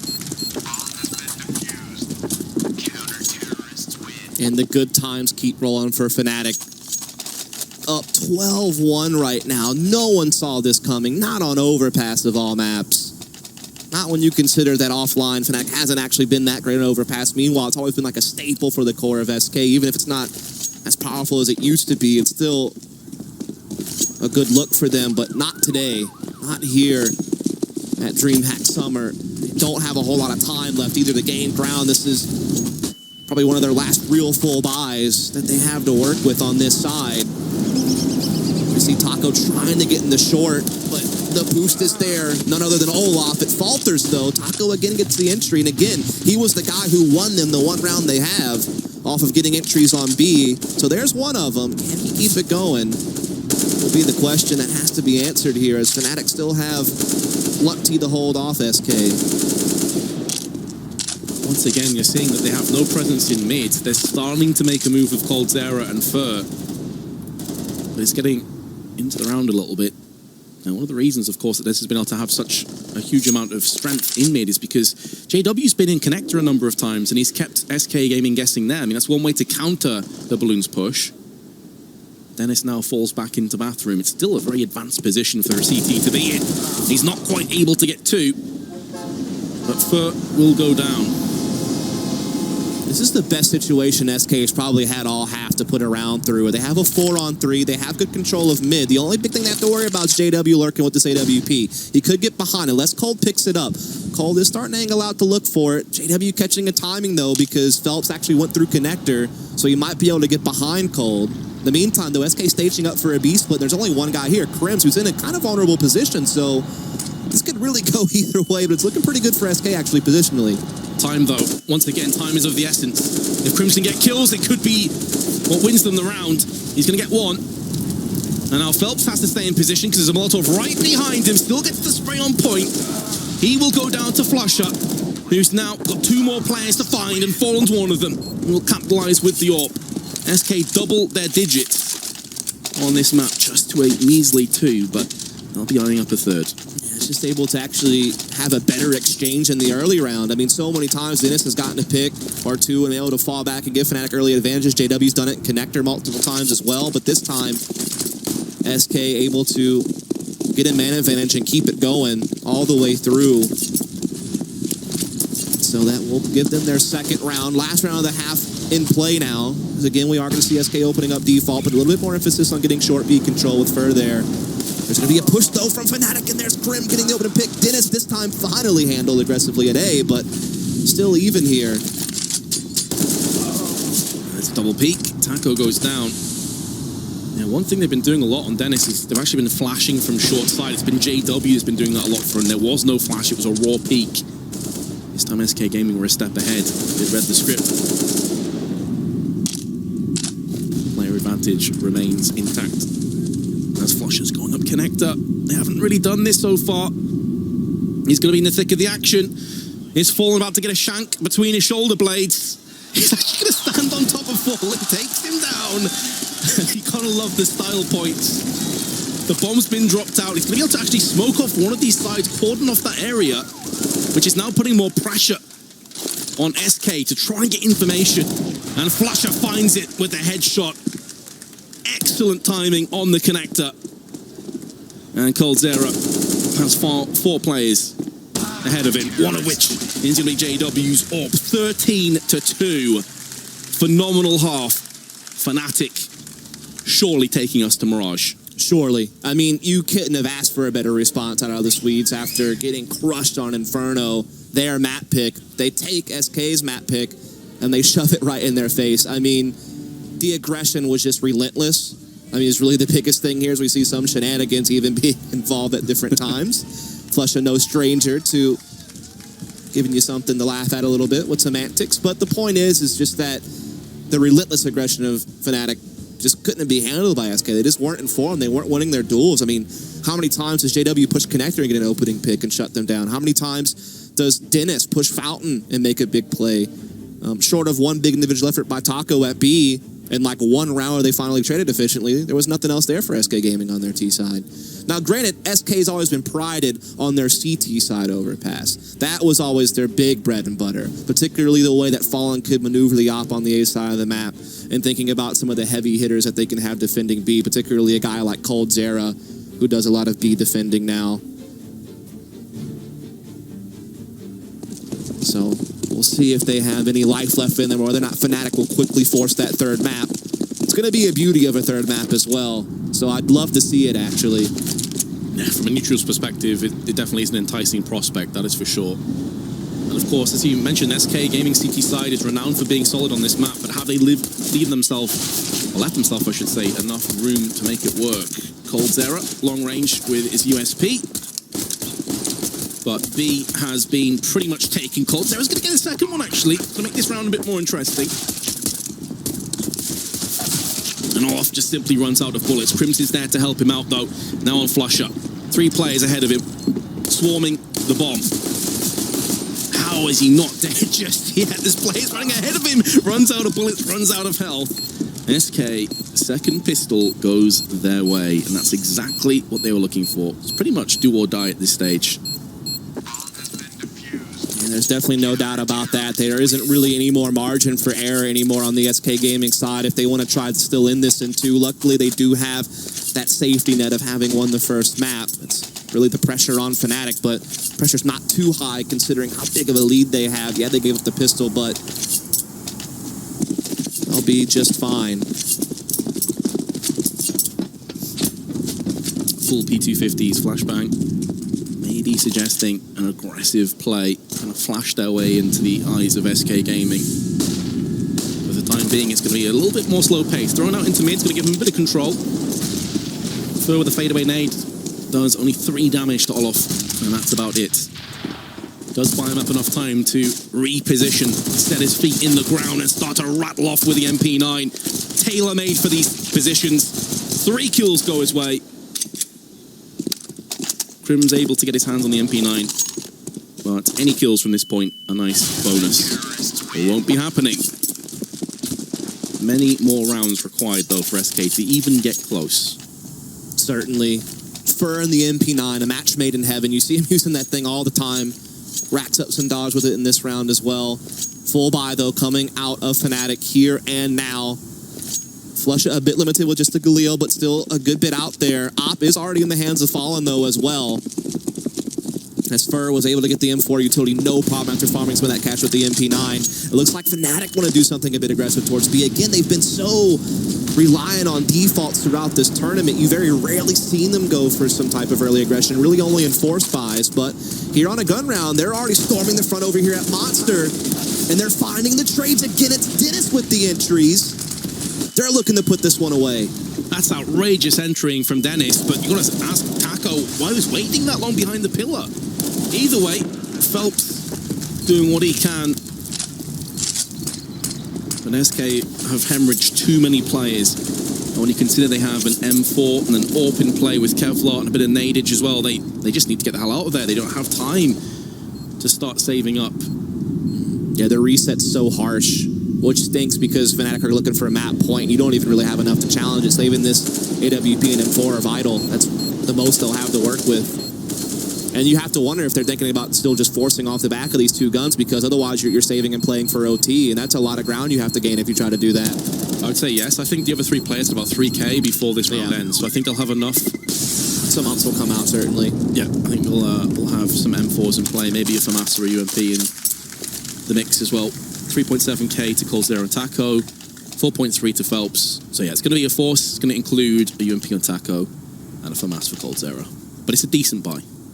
Yeah, it's decent. I was wondering if Cold might go for Ump himself and get a little bit more utility, but he decides to get the FAMAS. They still have the Op and Fallen. They have to save them for as well. Still able to get a decent amount going here, even a decent amount of utility in a couple of players. Fallen looking to be the aggressor this time on the A side with the AWP, trying to match Dennis's rifle. But he's getting so trapped right now between Connector, but he gets 1 kill at least. That's about the best he could hope for, given the positioning Fnatic had on him. I mean, at least he got Dennis, who was the real pain in the ass from that same position, so maybe a bit of a moral victory. But that's all he's going to get, and that trade just simply not worthwhile. Yes, we do see Fnatic opening up defaults, so getting back to their roots, which is kind of funny when you say that about Fnatic, but that is how they are now. The difference you'll see is Crims actually lurks outside B these days. Used to be Flusha doing that a lot, but he's now more active and trying to play Connector and over towards the A side as the in-game leader. And they aren't an even 4-on-4 situation, so double long setup for SK, doing a bit of a bait setup, it looks like. Trying to set a trap over there, but that leaves mid exposed, and that's where JW is working his AWP. Actually throws the op away. In the meantime, Olaf picks off Phelps. Quick to trade his first, so now a 3-on-3. Bomb dropped out just at the top side of Connector. Can be easily salvaged by Crims, who's going back right now. And just in the nick of time, 30 seconds left, Coldzera piercing through onto Flusha, partially through the sandbags, is a welcome sign. As SK take the player advantage. Simply put, it has to be a B hit. There's not enough time to go A anymore. Got to fully commit into this, and Taco's gone down. That could be such an important, integral, clutch moment in this round. That duel going away from SK Gaming. 5 seconds left. Coldzera going to try and stop this plant. There's flashes of firing into affected. How, again, do Fnatic get the entries with such little time remaining and take SK down a peg or two? They've now got to win the next 11 rounds to take us to overtime. It's either that or we go on to that 3rd map, which would be Mirage. I can almost taste how good that's going to be, or at least I sure hope so. We've seen 2 one-sided affairs, really, this one obviously being the most extreme. I'm hoping both will kind of settle in and we'll have a great slugfest in the 3rd map, but we'll have to see if it's going to happen sooner rather than later, as we do see the aggression from SK, but Olaf there able to trade it out for just a moment before Phelps also pries in. So the advantage gained by SK Gaming in this round. Like you said, they'd have to march 11 rounds to force an OT. certainly still hangs as a possibility. So we'll see how Fnatic want to recover in this 3-on-4 as they begin to gather up over towards the A side with the bomb. A player behind, but no kit, just 2 nades, only the 1 assault rifle. And Fallen is god tier with the scout, so you definitely can't write him off. Speaking of the man, he is slap bang in the middle of A, joined alongside Phelps. So 2-2 formation, SK keeping the tag teams in play. Fnatic going to move as a trio. For the time being, it looks like B is set in their sights. Yeah, they have Molotovs to flush Taco out of barrels. It's like one of the most popular spots to Molotov on B. You can also use it in some other spots as well, but that's generally where you go. Smokes as well to block off graffiti vision. It's probably a thought. So we'll see if they can get out Monster and make something happen in it here and now. Taco could be a real thorn in the side. He gets mollied out, as you highlighted. It's an important Molotov to throw in. Just get rid of one of those angles. Cold's there as UMP is going to be up close. Maybe going to be able to stop the bomb plant or not. And Fallen is saved by the fact that Crims tanks the bullet from Flusher, which is a bit dodgy and actually ends up costing Crims his life, and now gives the gateway into this round, but they double peak, and Fnatic, they lost the first map 16-8, but they come out swinging 16-4 victors against SK on Overpass. That is unbelievable. Yeah, I mean, if you thought there was a third map coming, you probably figured the maps go in reverse order, right? Like Fnatic do somehow win Inferno, SK take Overpass, we go to Mirage. Doesn't quite happen that way, but it's all about the final destination, not necessarily the journey, and I'm so glad we're going to see a third map here. The storylines that are intertwining. Can SK finally beat Fnatic in a best of 3? Can Fnatic finally hoist a trophy again after a long drought of no titles? It'll take a third map to determine it, and it's going to be on common ground on Mirage, and so that should be some fire Counter-Strike on the way. And we've seen completely different sides to both teams today. I mean, we've seen dominance from SK on Mirage and then a bit of absence on Overpass. But take nothing away from Fnatic, they played phenomenally well on Overpass. Dennis in particular, aggressive every single round. SK basically knew what he was going to do. They just couldn't deal with him. Yeah, I mean, the aggression just absolutely ripped SK apart. They couldn't get anything going on their T side, and that was pretty much all she wrote. Both maps were fairly one-sided. Obviously, this one a bit more extreme, so hopefully we'll see something a bit closer in the third map. But so far, it's been a fun finals here in Sweden. Yep, I'm going to head back to the desk, guys, to break down Overpass. So take it away, Alex.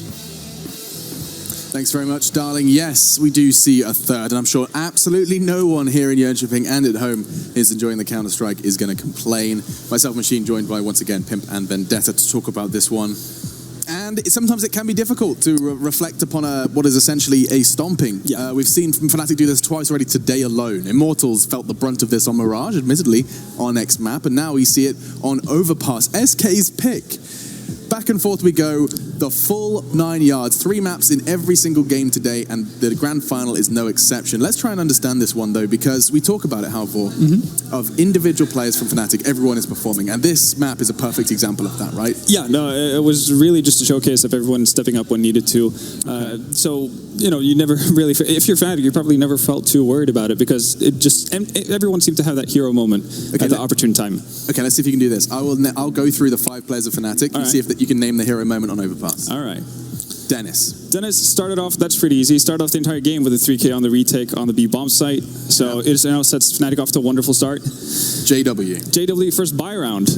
You know, gets another 3K in underpass. Again, it sets Fnatic up for a wonderful start, going up 5-0. Flusher? Oh, I know where that one's going. Yeah. Where he essentially... Styles on Fallen. I was about to say teabagged, rested his nuts on the neck of Fallen. Yeah. It's pretty bad. It's surprising, because with that heavy balls, you would assume Fallen would have noticed. I know, right? It's like, dude, you're playing for a lot here. No worries. Jumping on his head. One of the best players and in-game leaders. Yeah. Awesome. Okay, well, who's next? Who have we not done? Crims? Is there something for Crims? Yeah, Crims did it during one of the many B-holds that they had as well. And obviously, yeah, you can just take a pick, really. Olafmeister the same, like one of the few times where JW didn't find a lot of success with his op. Olafmeister, being the secondary defender on that A-bomb side, shuts down the initial A-take. So just plenty of good news, really, if you're a Fnatic fan. It's so crazy how, I mean, it's kind of quite polarizing when you look at this series. You know, we watched Inferno, and if you watched it in just, you know, that microcosm of Counter-Strike, you'd be like, wow, SK Gaming are so good at this game. And then you watch just Overpass, and if you've just joined us for Overpass, I promise you, Mirage will be better than that if you're an SK Gaming fan. But you watch that and you just go, wow, what on earth can Fnatic do wrong? They just seemed godly on that one, Jacob. Yeah, definitely. The caster talked about it. Like Dennis being constantly aggressive in middle is one of the key areas for this map. Same goes on for JW and Underpass. Right. I think it was 2 or 3 times he went down there and at least got 2 or 3 kills, and that's huge, for Fnatic.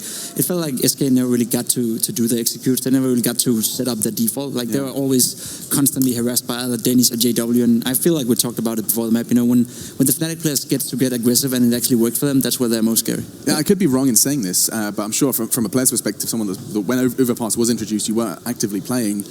Did Fnatic not in some way forge that aggressive CT meta on Overpass? They were the ones that started this pushing Underpass, and then receding back into the sites. They're doing it so well here. They sort of did on all these maps. Okay, fair. But still, Overpass was non-exception, And yeah, Fnatic has always been good on Overpass. Never really been the dominant factor, I'd say. It's always been Na'Vi, it's always been Astralis and SK, who's been the 3 best team on Overpass. But it seems like this new Fnatic area of a team likes Overpass. We saw them stomp Immortals as well, or at least play well against Immortals. So this could be a sign of a new thing for Fnatic on Overpass. And one thing we noticed, typically when you talk about these very best teams in the world, what you talk about is how they have such solid defaults and how it's so hard to interrupt them. We've seen 2 matches now from SK where they can't do anything at all if they're not allowed to set up with their defaults. We saw it versus CLG on Mirage, and we saw it now on Overpass versus Fnatic. And if Fnatic have done their homework, they've seen that game that CLG played. They've seen what kind of measures they went to actually deny mid control heavily at the start of the rounds. So SK kind of just feel pressured from the get-go. And if that's the key to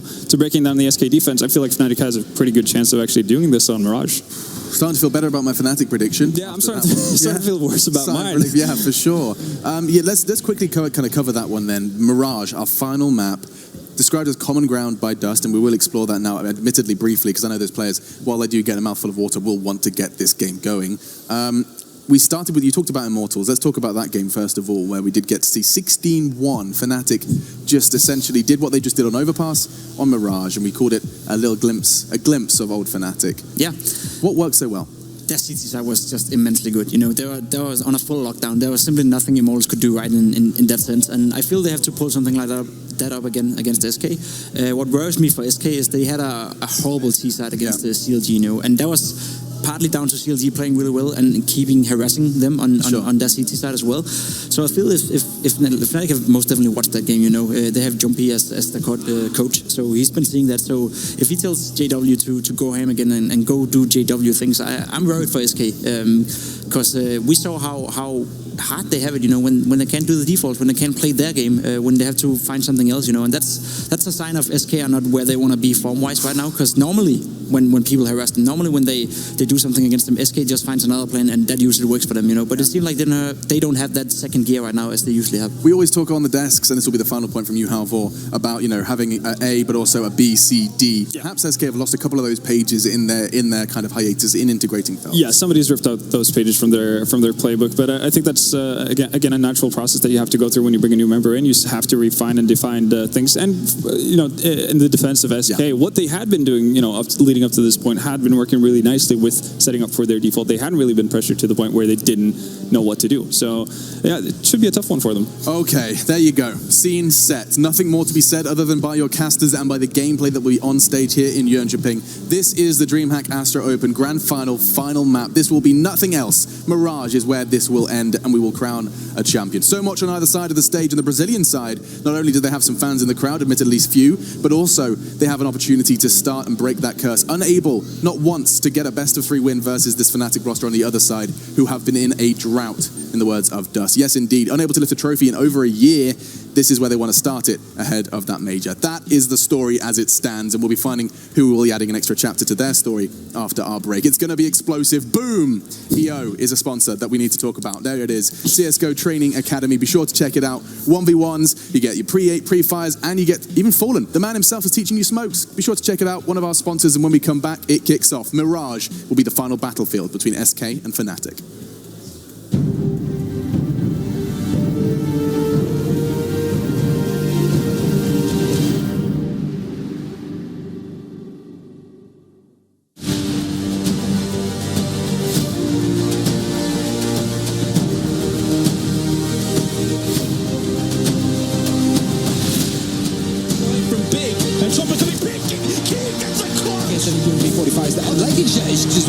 And then a hawk sneaking in. They're not paying attention right now. Come on, they're going to reload. So smart from Blade. He gets on the bomb. Flash comes out. He's going to slide out though. Fire the throw.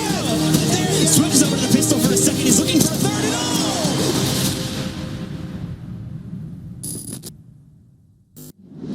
What up, guys? This is Jordan Gilbert. We work with the world's top pros to teach you how to take your game to the next level with constantly updated training content. When you're done watching and want to train or warm up, just a few clicks will put you in your preferred training mods like Deathmatch. But why warm up for a match on Mirage by getting shot in the back on Dust 2? That's why we built Duels, real fights and real maps. 1 minute in Duels is like 20 rounds of real CS. Exclusively available on Boomio.com.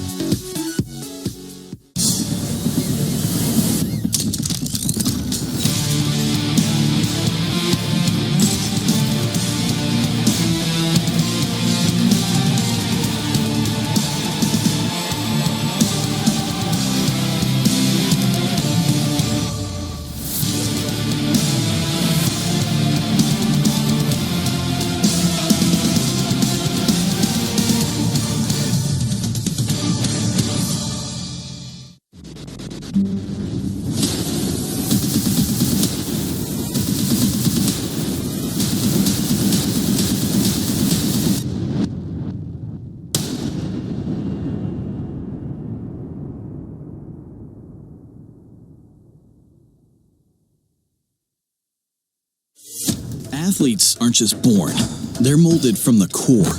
A core of strength. A core of laser focus. A core that can handle anything.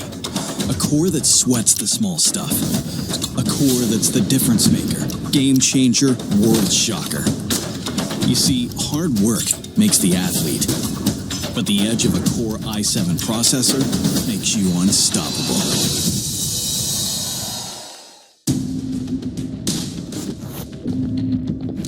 Grab your gear and let's go.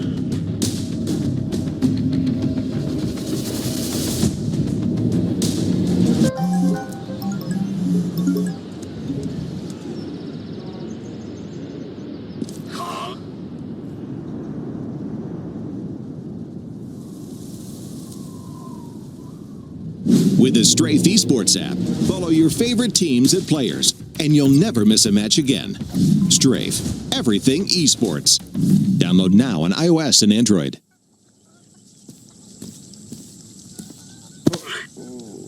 Oh, crap.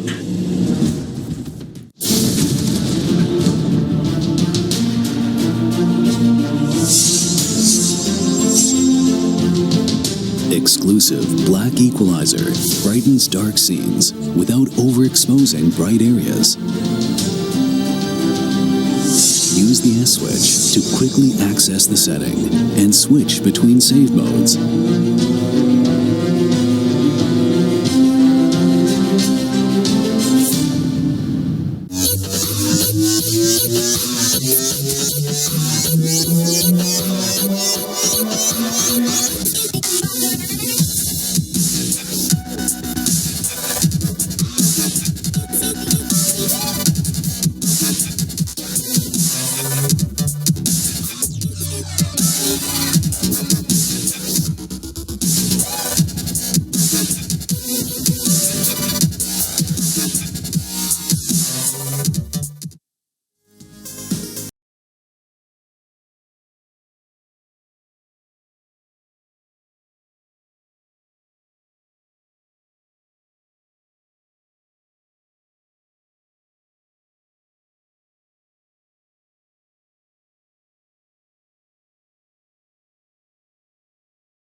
this on Mirage.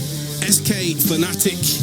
Can SK make history today with their first best-of-3 victory over Fnatic, or will Fnatic win on home soil? Their first trophy in seemingly forever for a team of this stature and this caliber. We're about to find out, Dust. This all came down to this. Yeah, indeed it has. It's great to see that it's going to take a map 3 to determine things, and of course it's going to come on what is familiar territory for both of these teams. Mirage historically always been great for the Brazilian core. It fell off a bit, but it's been back up at the top ever since Phelps came on board. Right now, Mirage, they are 10-2 offline. Other than kind of a bit of a shocker of a loss to CLG in the semifinals, they have been almost untouchable on this map, which is great news for them. You look over the Fnatic side, I feel like it's the map they actually kind of didn't maintain as much as the rest of their map pool once Pronax departed back in the day, but still certainly they play it well online in Europe, and offline it's a decent balance. So we will see if they can go toe-to-toe with SK here and now. Still waiting for these players that have been through so much. Of course, Fnatic earlier in the tournament, that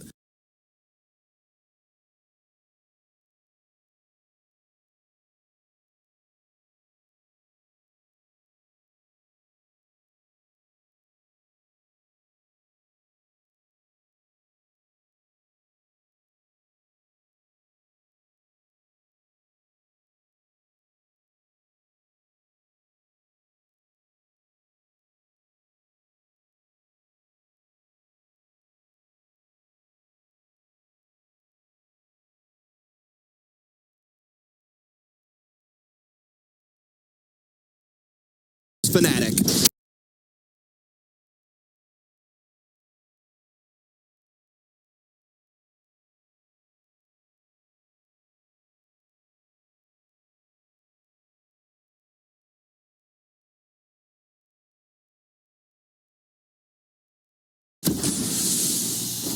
no kits, no nades, raw Kevlar, and a Tech-9 is ripping through heads, and it's Dennis with 3, barreling up connector, kicking ass and taking names. Taco is going to make his name not quite appear in that gravestone just yet, but Olof Meister will reap him. And this round looks like it's all but done. Dennis with a 4K. That's one hell of a way to kick off the third map in a grand finals, Dennis. Indeed it is. He's been so good this tournament. He has to be like an MVP candidate if Fnatic goes on to win this tournament. Absolute phenomenal stuff out of him. He kind of rose up as a star player of Fnatic when guys like Olaf were having their injury issues and such, and he's always been fantastic in pistol round situations, and that was certainly no exception. As Fnatic will have that 1-0 lead, as you mentioned, they will go ahead and buy up, of course. SK getting those pistols out. Fnatic putting a lot of focus here on middle 4 players. In fact, the 1-4 split. Cole with the deagle, though. He's dangerous. He's peeking this angle right now. He will find the 1 dig. He finds the bomb dropped on the floor, and he continues to deliver. There's a second one, and is SK going to get us that scrappy start? So far, so good. Bomb out in a difficult position to make matters worse as Dennis is to get things down to 11. Coldzera still alive. Still very much a presence. It's all on Flusher. He has a UMP, but he's run out of bullets, and he wants to get the fast peek to see if he can take some players down as they try and transition across. 1 minute to play with, under no huge rush. And he will put down Taco, but he himself falls. So Coldzera, who starts the round with 2 solid deagle shots, will secure it, and Fnatic are off to a horrible start once again. Cole's probably one of the best players in the world on playing this particular spot, off the catwalk as a B rotator, in the ladder room, or just in your face in middle. He does it with a deagle that time, so it's going to be 1-1. The force buy right back up from Fnatic, so it's an economic game of chicken going on. Who's going to finally win 2 in a row? Who's finally going to force their opponent to concede and take a save so they can get the early advantage for themselves? Maybe this round will tell all if SK can take care of business as Fur will get aggressive up middle, takes down JW. Olaf looking to try to come underpass and trade. Fur able to collect 1 kill alongside Coldzera, who did chime in for the assist on Olaf Meister too. Dennis going to try and return the favour with a deagle of his own. There's 1. 4 more fearsome Brazilians stacked against him. Phelps will get the upper hand. With only losing 1 player, this is almost guaranteed to be an eco by Fnatic. You'd imagine so. I mean, the 2 rounds in a row go to SK, so the scrappy beginnings will come to a close pretty early, thanks to that effort from SK, and so we'll see Fnatic rocking out with Glocks out. That's what they're going to be doing this round. Shouldn't really see too much. Just waterfalling somewhere, I'm sure, to try to get a bomb down. Usually on rounds like this, it'd be like a waterfall palace or be a Barbus, but they're actually looking to go middle, and Furt, he's going to go... It's Fnatic season, and he's looking to hunt. And hunt he shall. Phelps, though, from the back of the side, is going to be able to secure the kills. And just the 1 kill comes back, but honestly, in a full Glock round, a kill, it's not a bad outcome. I mean, you're not expecting to get a great deal out of this. It's a throwaway round in every sense of the term. Full AKs will follow the Glock.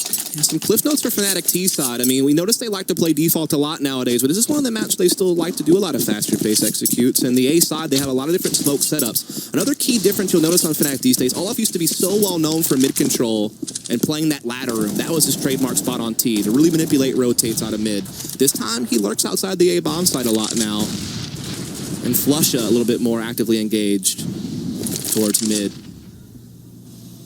So just a little bit of a change for you. As Fallen, though, finds first blood on JW peeking. And the 2 of Crims and Flusher were too late out of underpass to get the avenging kill, so Fallen gets out relatively unscathed, just 12 health.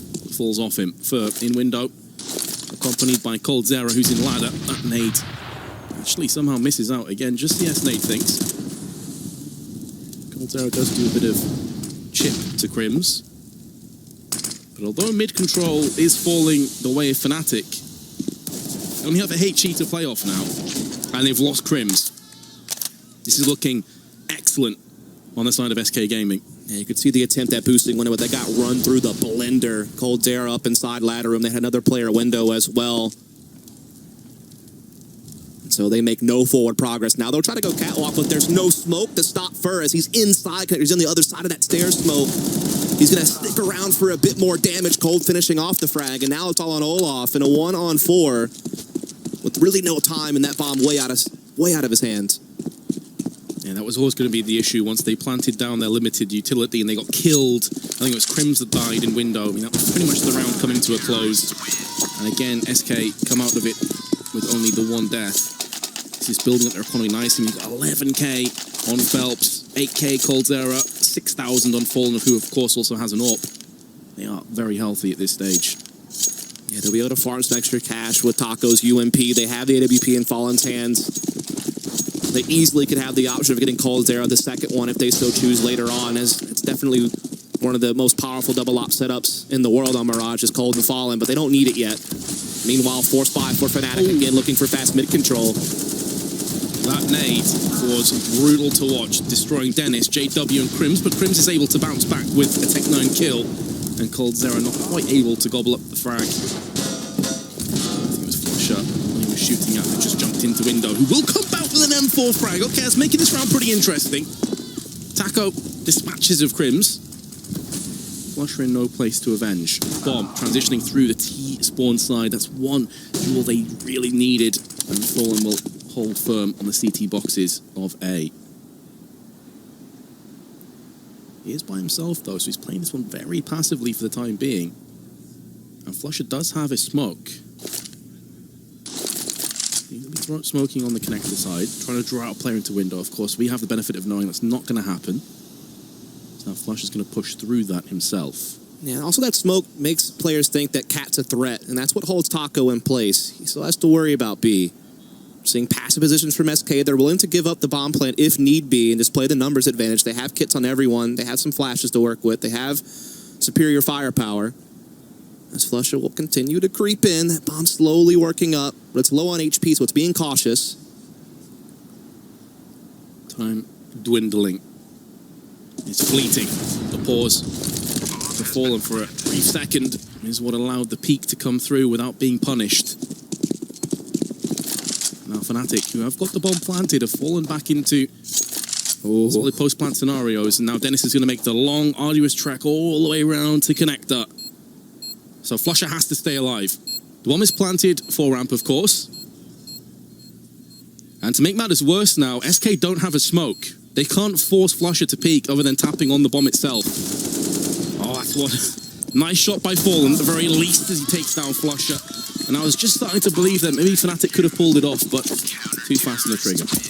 Yeah, they certainly made it a little bit too close for comfort for SK. I mean, they got the bomb plant at least, and they got in like decent post-plant positioning, but the duel was won by SK. Cold, obviously, taking out Flusher on the ramp.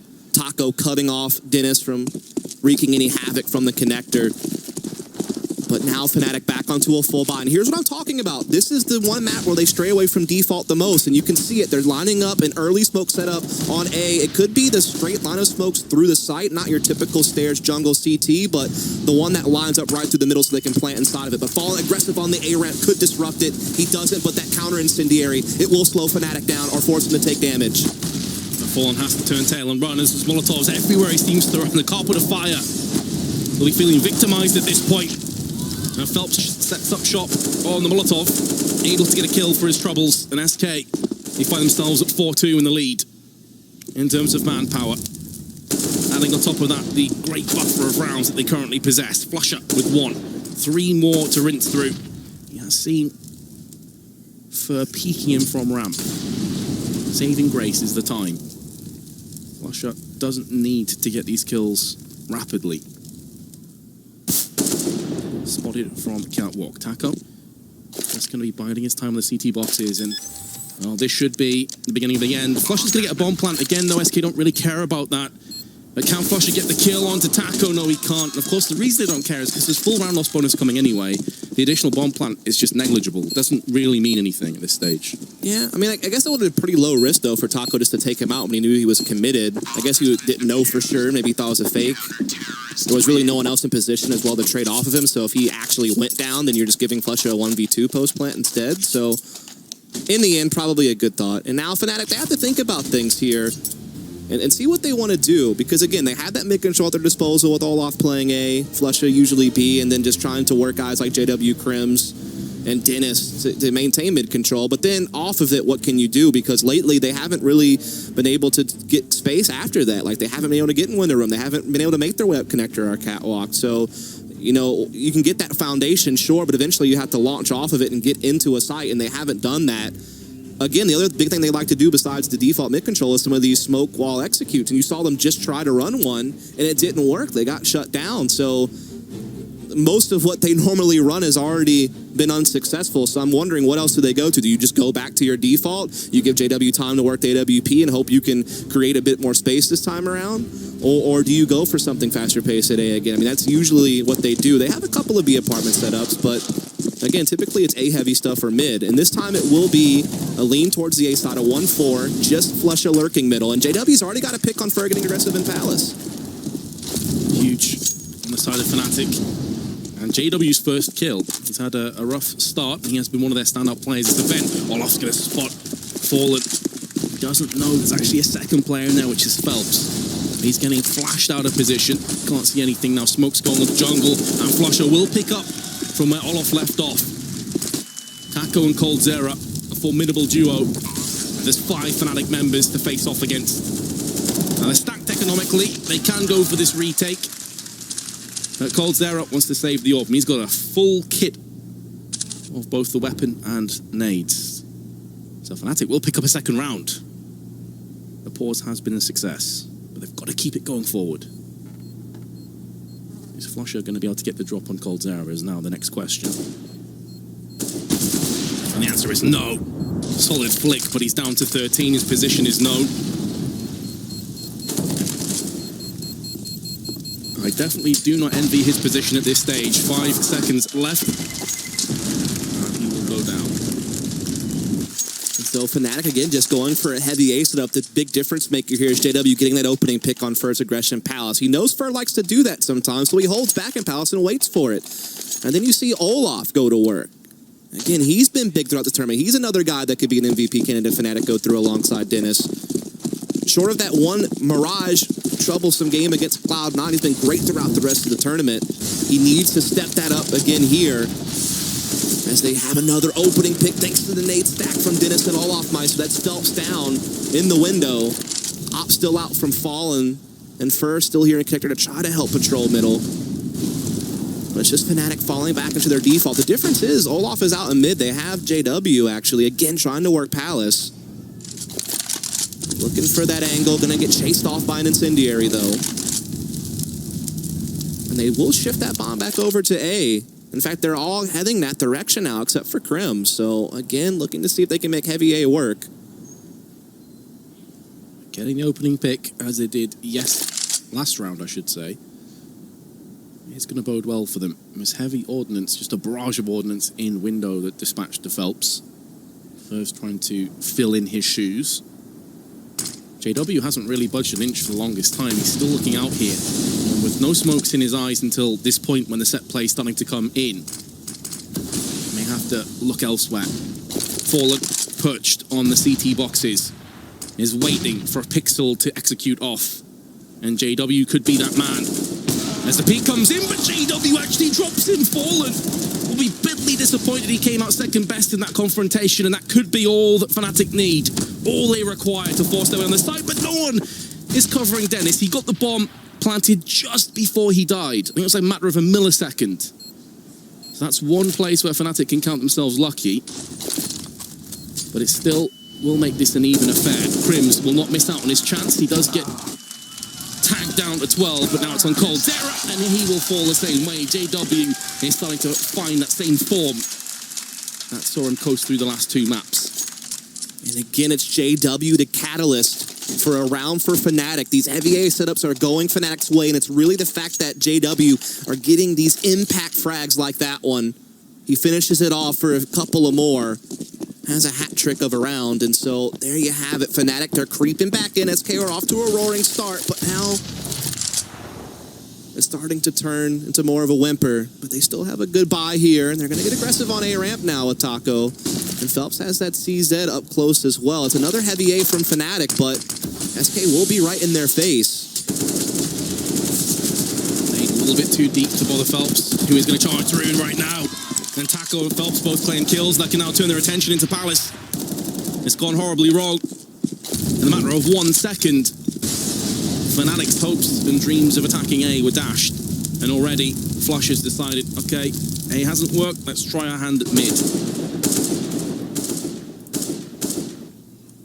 While he pushes mid, they still have Olaf, who is in Palace. He hasn't given this up just yet, but maybe he should have. Phelps will give him some regrets to take to the grave. Still split up between JW and Flusher. There's the first of what they're hoping is many. Fallen goes out looking for info, and he has gathered some.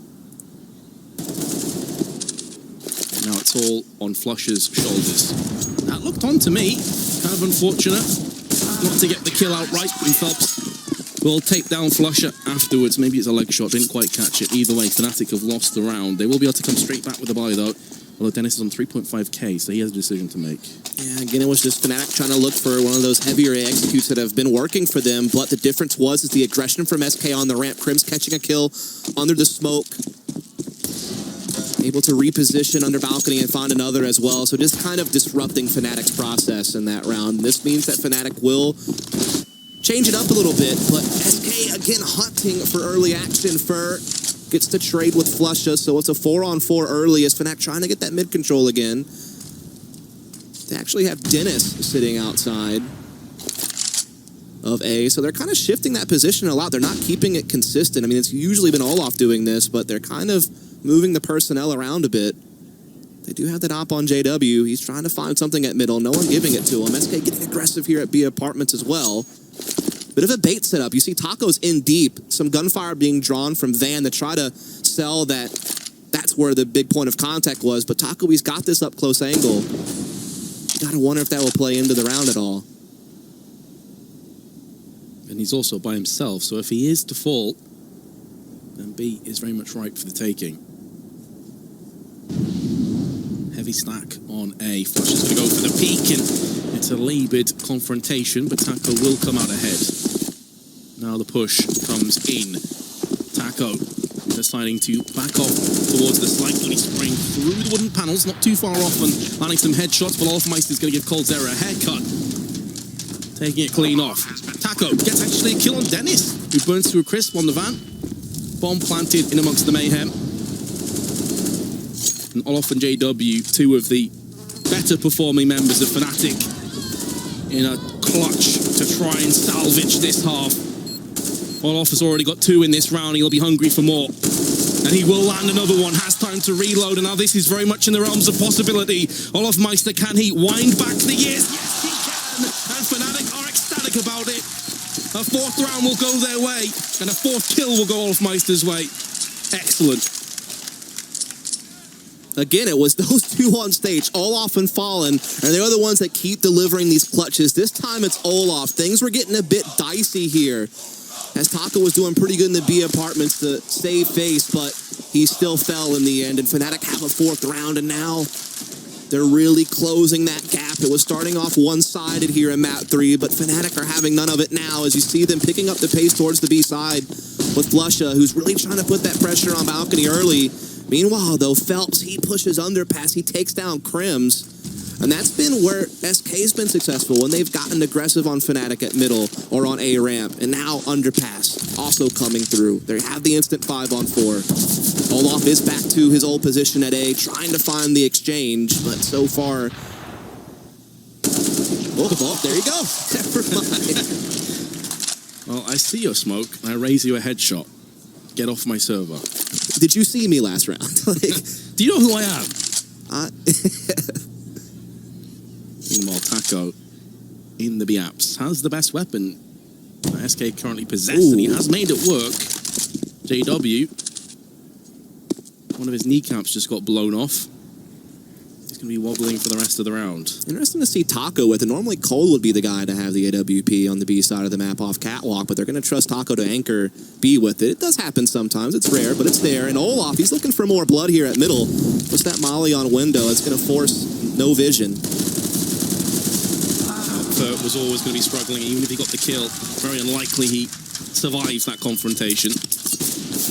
Once again, no Fallen with the scout. There's always that possibility of greatness. Coldzera knows that Fnatic like to boost into window. Still has half a mind on it. Bomb gets planted. Fallen can't stop that.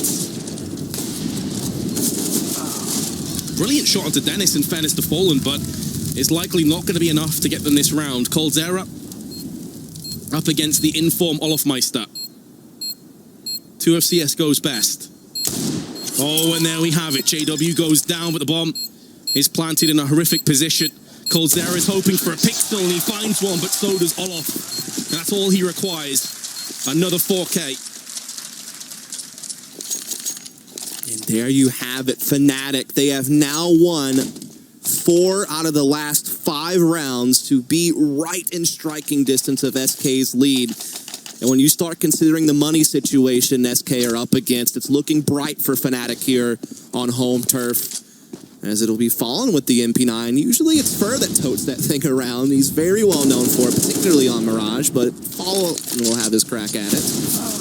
Cole tried to get aggressive off Catwalk at the Deagle like he did second round, where he had so much success, but Dennis will silence him right away this time around. As they get control of ladder room, start establishing middle, Flusha getting up connector as well. This is looking good for Fnatic. Leaps and bounds ahead of where they found themselves just a few minutes prior at 6-1 down. MP9, I mean, the only weapon they can hope to use. That's all that remains. Fallen is going to put it to use on Crims. Trades out to the UMP, not a massive upgrade. And JW won't allow him to keep it anyway.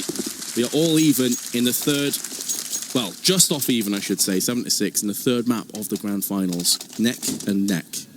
You couldn't ask for better, could you, for a grand final that goes all 3 maps, and the third map being so close, such a slugfest, again, between 2 different dynasties, right? Fnatic had their dynasty all through a lot of 2015 and into even early 2016, and even before that, to some degree. SK kind of picked up after that with their major wins in 2016, and now we're here, and Fnatic, they're going to go for one of those heavy smoke setups we were talking about on the A-bomb side again. They've had success with it, but can Phelps disrupt?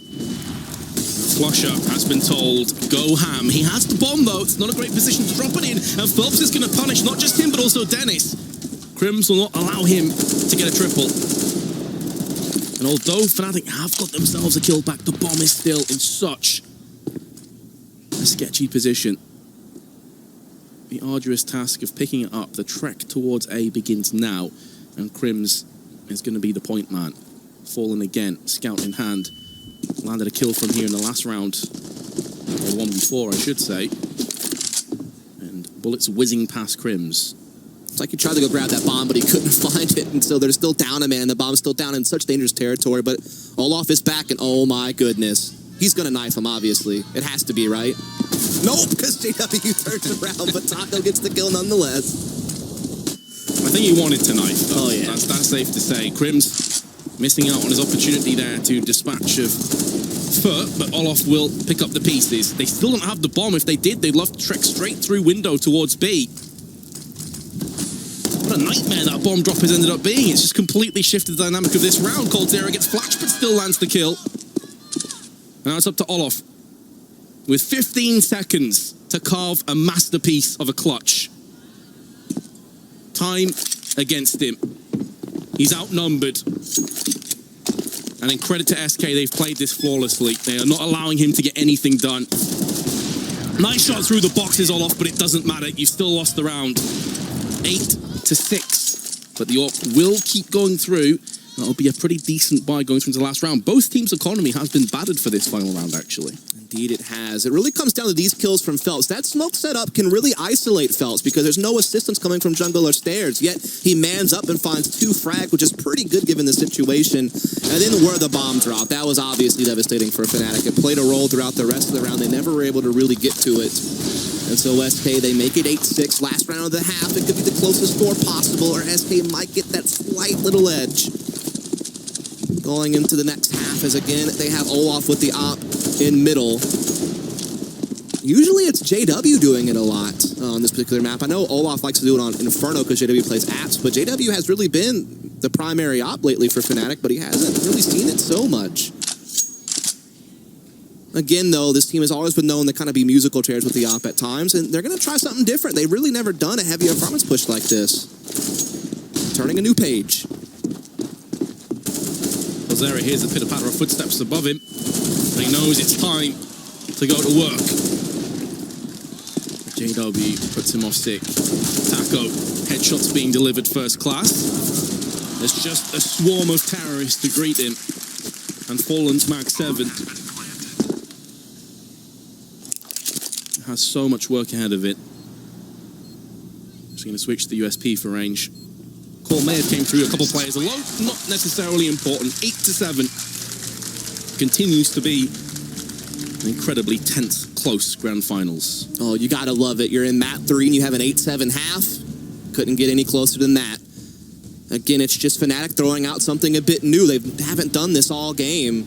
They go for a heavy B apartments flood and they just overwhelm SK on the site.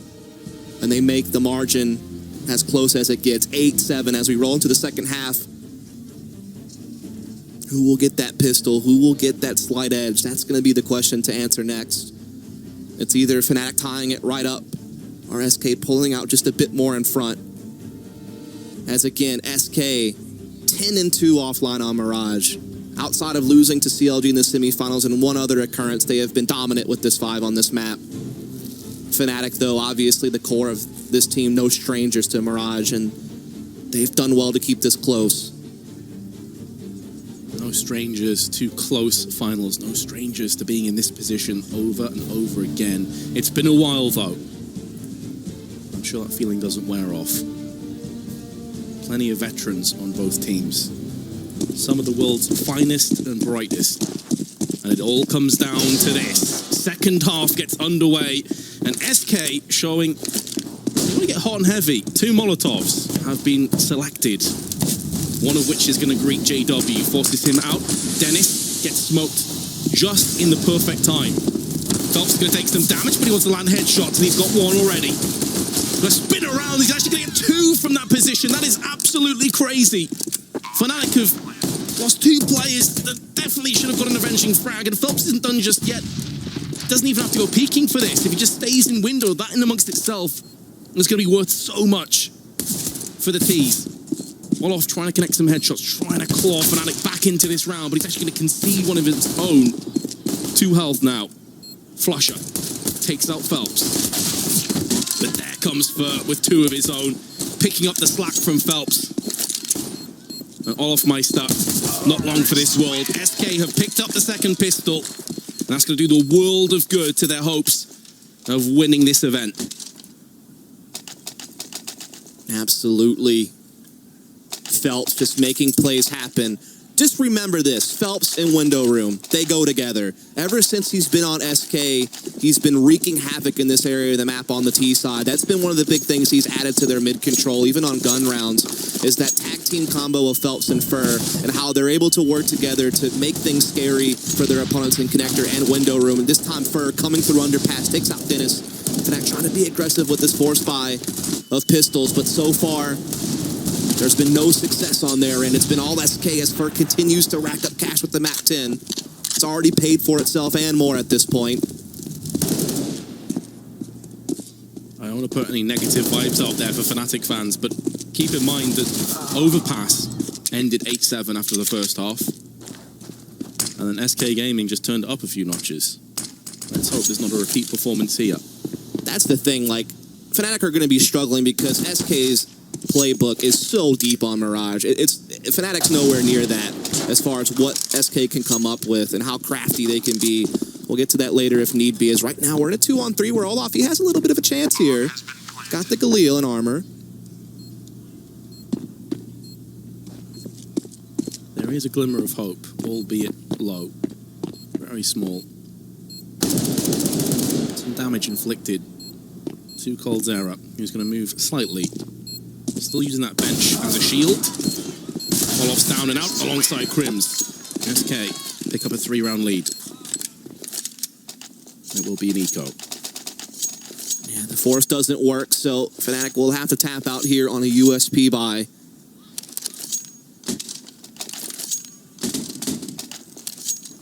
One flash does come out on Olaf. That's going to be about it. This is normally where you expect some type of gimmicky stack or push or something like that. It's your best chance to make anything happen in a round like this, and they will pop flash out Connector and try to fight in mid. Totally on board with this play. It's not going to work. Mosquito's into a windshield, and Taco is driving that truck over within a matter of seconds. Throwaway round. This is really what they were looking for. It's not going to include an AWP. It's going to be M4s and a couple UMPs, perhaps, for extra utility, one of which is picked up by Flusher. JW fills out with an M4 of his own. So plenty of rifles. They do have a kit, enough nades to make a go of this, but if Fnatic were to lose this round, SK are in such good shape. Yeah, SK will stray away from their foundation immediately. No default here. They're looking for something fast mid and B. They have 2 pushed up apartments. That's just going to be Taco now. Normally the A-Lurk, he'll be playing the apps. They have the underpass push coming in. They really want to put heavy numbers in mid and make sure they get control of it. Fur and Phelps, the normal catalyst for trying to make that happen. Again, you got to worry about window room boost if you're Fnatic, as Phelps loves to be up there, and SK love to put him in that position. Here he goes. Look at him. JW knows, though, he is in the perfect position to thwart that attempt. Taco in hot pursuit of some B control. He will find himself Olofmeister on the truck if he decides to proceed and doesn't heed the warning of footsteps. And it's one of the easiest kills he'll get all day. The Coldzera comes back with 2. You've got to respect him in these scenarios. Respect Fnatic's flashbangs. They are so good. Like, throughout this tournament, there's been highlight clips you can find out there where they just perfectly pop flash each other into positions like that. It's just part of that chemistry they have, how they play off of one another. No NA flashes found here on Fnatic. As they make sure Cole, that's no chance at clutching there, and you can't blame him. You don't want to give that guy any space. So now we're at 11-8. What does SK want to do here? Looks like they're going to go default, but they do have the AA here. Coldzera is going to be assisting this side. They're coming underpass pretty quick, so it seems like an A split is what they're thinking, as I assume Fallen was just looking for a pick. He'll now grab the bomb, probably swing T-spawn, and they're going to look to try to do the mid split. He'll actually assist that middle. So mid control seems to be a prevalent tactic. SK Going to be looking to try and jump up for peering into the window. Flush is using that smoke to his advantage, seeing if a boost is imminent. Finds out it's not. Much more split up this time around for SK though. Ramp, Palace, mid. Plenty of time to play with. Fnatic not really moving a great deal. You got to worry about this 1-2 punch of Phelps and Fur. They're so deadly, particularly at connector. So Flusha, he'll have a lot of responsibility here, but I'm sure he's up to the task. As Fnatic have been hot all day long, and here comes that A split. Karim's also in a position that can really be the thorn in SK's side if it goes unchecked. We definitely think that SK will at least put one player looking up there. Flush has been flashed out of position. Crims is able to tee off with one. But the counter kill comes in almost instantly. JW flashed out, not going to be able to stop the bomb plant. So retake on the cards. One kit, one flash. 3 assault rifles. Olaf did just see a player jump across. coldzera's going to land a headshot, but solo off. Taco with another one. Olaf going to be using his flash to try and get some ground up on the stairs to relocate. See if he can't carve one of these heads away. He has the right idea too. You can't fault anything he's done so far. It's just that SK aren't giving him anything. They're not allowing him to get any of these kills. And Taco takes him down. Very well played on the retake there by SK. Can't really fault Olofmeister, but SK didn't give him a chance. Yeah, they know that Olaf's been known to get a clutch or two throughout this event, so denying him opportunities by playing conservative, and it'll net them a 12th round and put Fnatic on a save situation, giving SK that chance to extend the lead a bit more before Fnatic can pose another threat.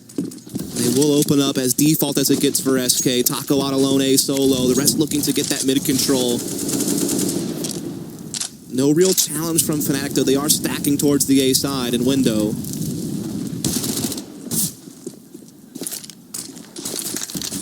So just taking a bit of chip.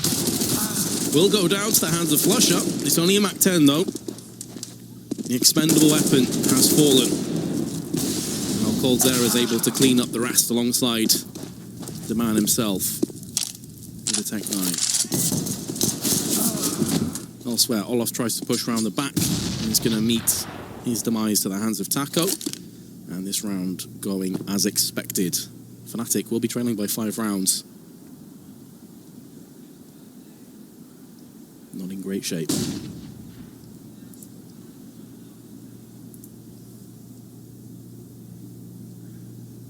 And so this round is going to go by the wayside. It was kind of a formality, to be fair. Fnatic couldn't really do much in this, but stack and hope for the best. Krim's trying to see if he can't get a little bit of exit action out of all this. Flusha will be alone at B, though, and there's no hope for him with the HP he's got to work with, and so that will be that 13th round coming over for the Brazilians. Again, they've never beat Fnatic in a best-of-3, and certainly not at a stage like this one to get a title. And so they're trying to break that curse, and they're well on their way. Just 3 rounds from shutting Fnatic out on home soil. Fnatic hoping they can gather their form because they haven't had a trophy in a while. And it would only be fitting to do it here at DreamHack Summer. But they're running out of opportunities. They're only going to have a couple of rounds left of buys to fight back.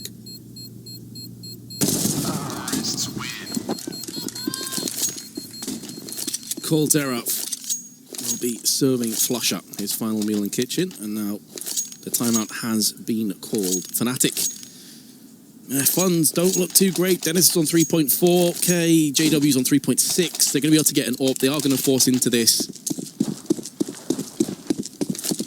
Well, that's great, and yeah, they had actually already called their timeout, so they tried it, didn't work. Get denied. And again, SK, though, always changing the pace, always keeping Fnatic guessing, never settling into a familiar pattern. They're going to be shifting again towards B1-4.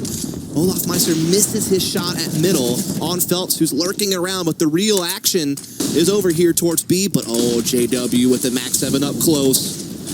Is he going to spoil it? He is one of the world's best with this weapon. If there's someone you want here, it's him. There's the first, not a second. Too fast with his AK. Phelps has already got himself round the back, and Dennis is going to have no idea what's coming up against him. But then Olofmeister, very much the same. He's just hiding, and he wasn't far off that shot in midair. It looked like his crosshair landed. But instead it's Crims. And this is desperate times for Fnatic. They need Crims to come out clutch. If not, they're going to have low economy. They're going to be 6 rounds behind. And SK will be on the brink of winning this grand finals. He's got a nade. He may very well be able to pick up some more utility on the approach, but his position is now compromised. He knows where the last 2 players are. But that's really only half the struggle. And again, SK are playing this 1-2 perfection. They are wasting valuable time. Crims simply can't get it done. It must be so frustrating, not just for him, but for Fnatic. SK now are so close they can taste it. SK has just been so disciplined when they've been up against a guy trying the clutch. Just great work from SK. This is just disgusting, though. That's not even really fair, is it? You do something like that. Just one of those random things that happen to go through for you. Also, props to Phelps, though. He ninja'd his way up through Catwalk and got a key entry on the site as well. He helped break that open, so you got to give him his props. That new aggressive force for SK certainly pitched in that round, and now they're just a couple away from securing things here in Sweden. So we'll see Fnatic, like you noted, not with much to work with. SK again knocking on the door of mid-control, and they have it. Taco's already backed off the A side, though, so kind of curious to see what they're looking for. I guess he's just coming to throw a smoke for them. He may go back to A after that. As bare bones as it gets. Fnatic hanging by a thread. And to make matters worse, Olof, their talisman, their linchpin, is dead. Flusher shooting almost a perfect circle around Fer in the smoke. Won't be able to pick him off once he pushes through, but Dennis Max 7 will come good for at least one. JW gets completely destroyed by Cold Zera. Fallen picked off on the cross, but the B site is theirs. Go on, Phelps has every opportunity now to just line them up from mid. There's one, and a second. Fnatic. They're on shaky ground, 1 round away from losing.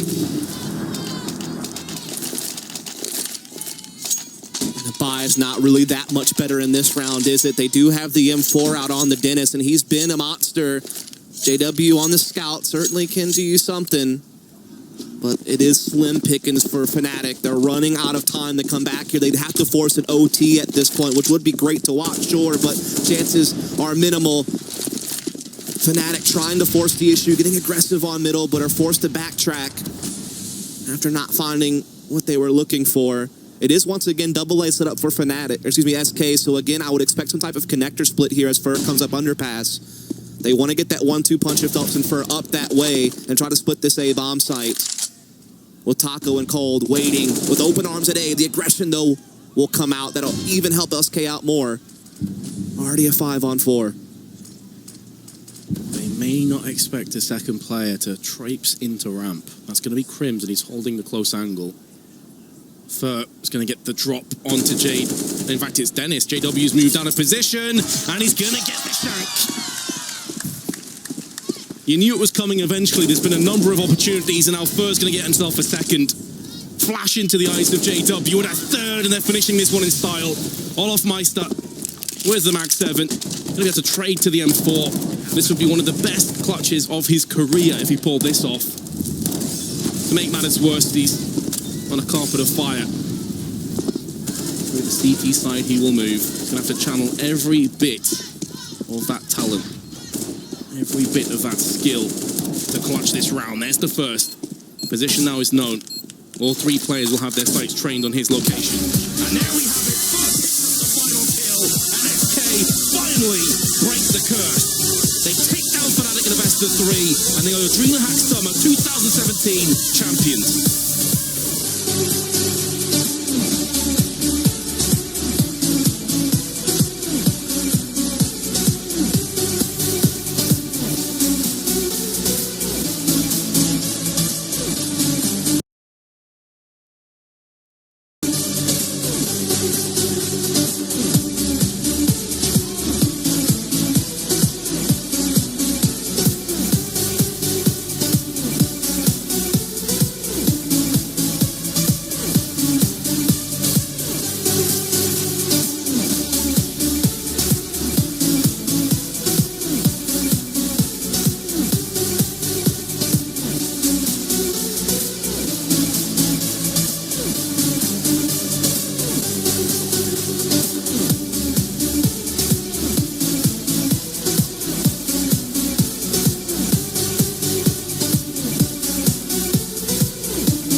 guys, what a moment. Everybody, please put your hands together one time for our DreamHack Astro Open Summer Champions of 2017, SK Gaming. Gabriel, what's going through your mind right now? Just as Metis said, the curse has been lifted. Amazing feeling. It was an honor to play against Fnatic. They're one of the best teams in the world always. You guys were amazing, the crowd, and we did a great job. I think Fnatic pushed us to the limit, but we managed to win, and I'm very happy for it. Could this be the start of another dominating period for you and your team? What's the plan from here? Being honest, I think it's better to don't think too much about it. It's just about working hard on a daily basis, giving everything you can to improve on practice, playing serious, respecting your opponents, and also giving the best. I mean, doesn't matter if you lose or win. For me, it's all about giving the best. Do your best, and if it works or not, it's up to what's happening. It's time to give you and your team their moment, but I would like to leave, as always, any final words with you. Thanks, guys. Thanks for cheering. Thanks, Fnatic, for the show. Thanks for all my teammates. They played amazingly. Thanks, Ricardo and Camila, who were in house. They're always supporting us. Thanks for SK Gaming. Pra galera do Brasil, não desacredite nunca. Brasil acima de tudo. Tamo junto. And there we go. One final time, ladies and gentlemen. Put your hands together. They deserve it like no other. SK Gaming, your champions today. Let's head back to Alex and the guys on the Corsair analyst desk for one final time. They've done it. SK lift the curse, lift the trophy, and start their journey with a bang. They're in Europe now for over a month. Tournaments galore, but they start with a trophy here in Jönköping. DreamHack Summer, the DreamHack Astro Open. 100,000 was what they battled for, but also a whole lot more. Photos to be taken and pride gained as they are going to look to pick up momentum full steam ahead for a chaotic month of Counter-Strike. Joining me on the desk, we do have Vendetta and Pimp. Gentlemen, what a show. A full 3 every game of the day. Yeah, no, it's a wonderful way to play out the final brackets. Obviously, saw got to see the best of both sides, really, or best from both worlds for both teams. We saw a really good Fnatic on Overpass. Weren't quite able to deliver the same kind of CT Cyberstar versus Immortals in the second half, but you got to give credit where credit is due. SK were the better team overall today. Fallen says they pushed us to our limit. And was there evidence of that from you, Jacob? Definitely, especially on the second map. There was not SK was not pushed to the limit, they were pushed over the limit, Fnatic was really playing well, and it showed glimpses of the Fnatic that we might see in the future, Same goes for SK. Overall, a great tournament for them. Did show a little bit of, shaky area in some grounds, their map pool is not as strong as it used to be, but as you said, they're here for 45 days and they're here to prepare for the major, and what a way to start that journey, right? Outstanding stuff. SK, a team you really cannot write out. Doesn't matter what happens, what roster change, what results. Every tournament, a team to be feared, and this one no exception. Jönköping, I'm sure the crowd, though maybe disappointed to see the defeat tag attached to the Fnatic logo, they can appreciate good Counter-Strike, and they were making plenty of noise for everything that was transpiring, especially on that final map, Mirage. It got, we had the teams winning individual maps by quite a large margin, then you get that close one just to wrap it all up, put a bow on it, and put it under the tree for Christmas in June. Christmas comes early this year. Yeah, I'm a practicing June Christmas. It's a very small religion. That's how I roll. Sign up. One sign up. That's I mean, anyone want to join me? Have Christmas in June? Let me know. Hashtag DHOpen. That's how we've been rocking it. And if you enjoyed that as much as, well, evidently SK, the crowd, and us are there at the panel, one final goodbye on that would be wonderful. Fallen, though, the man who has been gracious in both victory and defeat. You can see him on your screens. He's got a fantastic set of 4 players around him, Halvor, and what a kind of tournament journey that was after especially conceding that first game. It definitely was, and I mean, it seems like it's a trend for SK, start off kind of poorly at DreamHack and then come firing at all cylinders towards the end there. And again, it's really cool to see, the players individually are able to bounce back from having early or bad starts really to maps. You saw it again with Phelps, had a wonderful Mirage to close it all out. Massive part of why they found so much success as they did once they swapped halves. Yeah. And, that came off of him having, again, a very slow start to the entire series. So it just kind of shows that there's no quit in this SK side. And on the topic of the man on our left side of the screen is Phelps. I saw a fantastic tweet actually coming out from Optics Mixwell saying, I play that window position on CT side, and Phelps is so annoying. You've used the annoying word to describe players, but it's interesting to hear others bringing it up as well. Phelps, annoying, especially on that T side. And speaking of, what a pistol round from SK. Right? Double mollies to clear out pretty much the entire angle and actually having it planned out for Phelps to jump through the fire and flames He lands on the edge as well, just the lip. Yeah, exactly. And the fact that he just gets an additional kill after finding that first opening and window, absolutely nuts. And when you see those kind of starts, you're kind of feeling like, SK, they might have lady luck on their side. But it's just incredible display from them. Yeah, it takes more than luck. And while we are giving the shout-outs for that final round, were you watching that, Jacob? It just seemed like he wanted that game to end. He wanted to end it in style, and you can't blame him. You can't blame him. You can't blame him. Especially against Fnatic, they like to do the same. They like to have fun in games, so give them back a little. That's fun. I'm sure they can appreciate it as well. So it's all good. Yeah, you stand on my head and shoot Flasher. Here's a knife in the back. Here's a knife in the back in the final round of play. Another one for the trophy cabinet. If you haven't seen it, SK do have a mantelpiece now. I think they might need an expansion on that. They're going to have to call up the landlord and say we need a bigger mantelpiece. I've been to the house in LA, and that's stacked with trophies. That's insane. It really is. There's the beautiful IEM. You've got the plate, the ESL1 cologne. You've got it all. And now they add another one to it. The beautiful DreamHack Astro Open Trophy. Big win for SK. And on the other side of the stage, Fnatic, they said, yes, there is a lot on the line. Yes, it's been over a year since we got to lift that trophy. But baby steps. Getting to the final is not bad at all. And getting to the final, playing against an SK who are on form, this is going to be good. Yeah, and as well, taking SK to a third map, that's not bad from Fnatic, and we've talked about it lots of time during this desk. Please, Fnatic, they're on a grind right now. They're on a rise, of form from the ashes, you could say. Like right now, they're ranked 11th in the world. That's not where that's not where you put Fnatic when you think about Fnatic. So they're gonna go up there, and this was a great start for them as well. Obviously, they're gonna grind towards the major qualifier, exactly, the major as well, because they're qualified.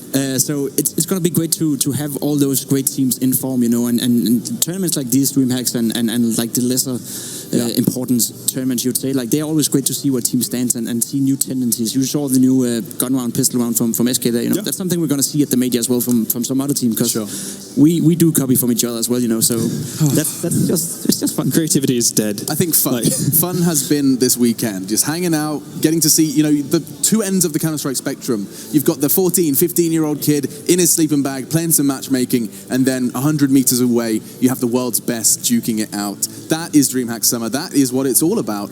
And now we do say our goodbyes.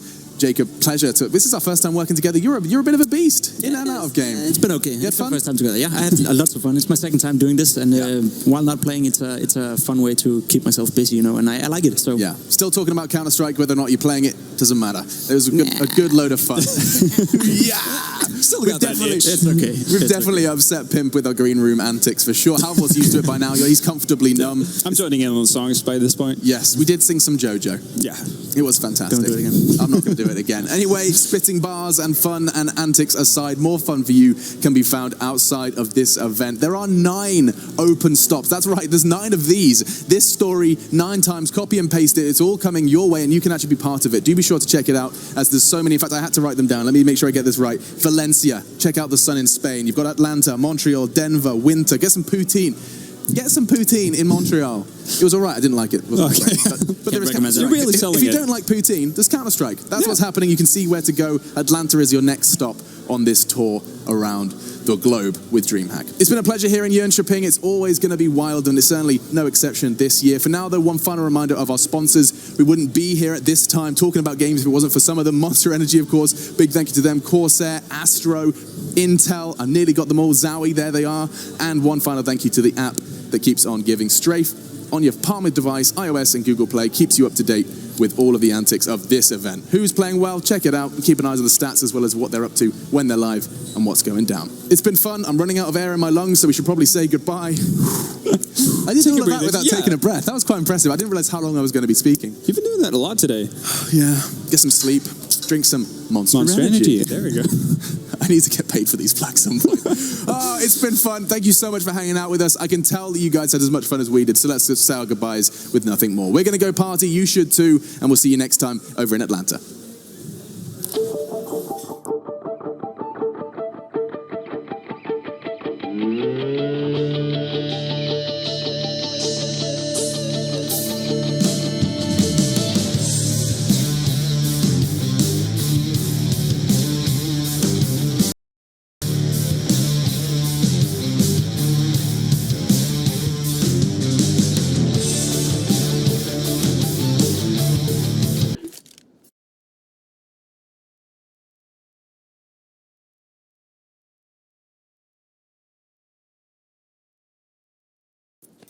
I kind of feel like I'm meeting my biggest crush real life. I'm blushing by the way that he plays. He's so incredible. I have so much respect for that guy. He's absolutely amazing. And unfortunately, no, there's absolutely no way that I can move my fan further away from my microphone because it's my PC fan going bananas. And my PC is under the desk.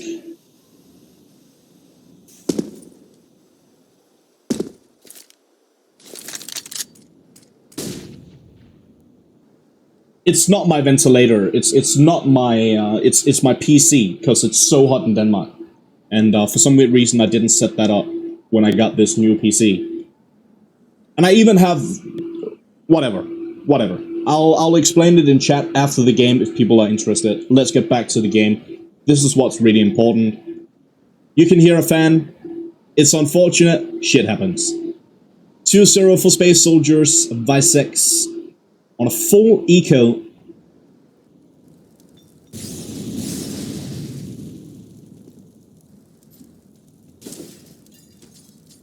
Obviously not much for Wysix to do.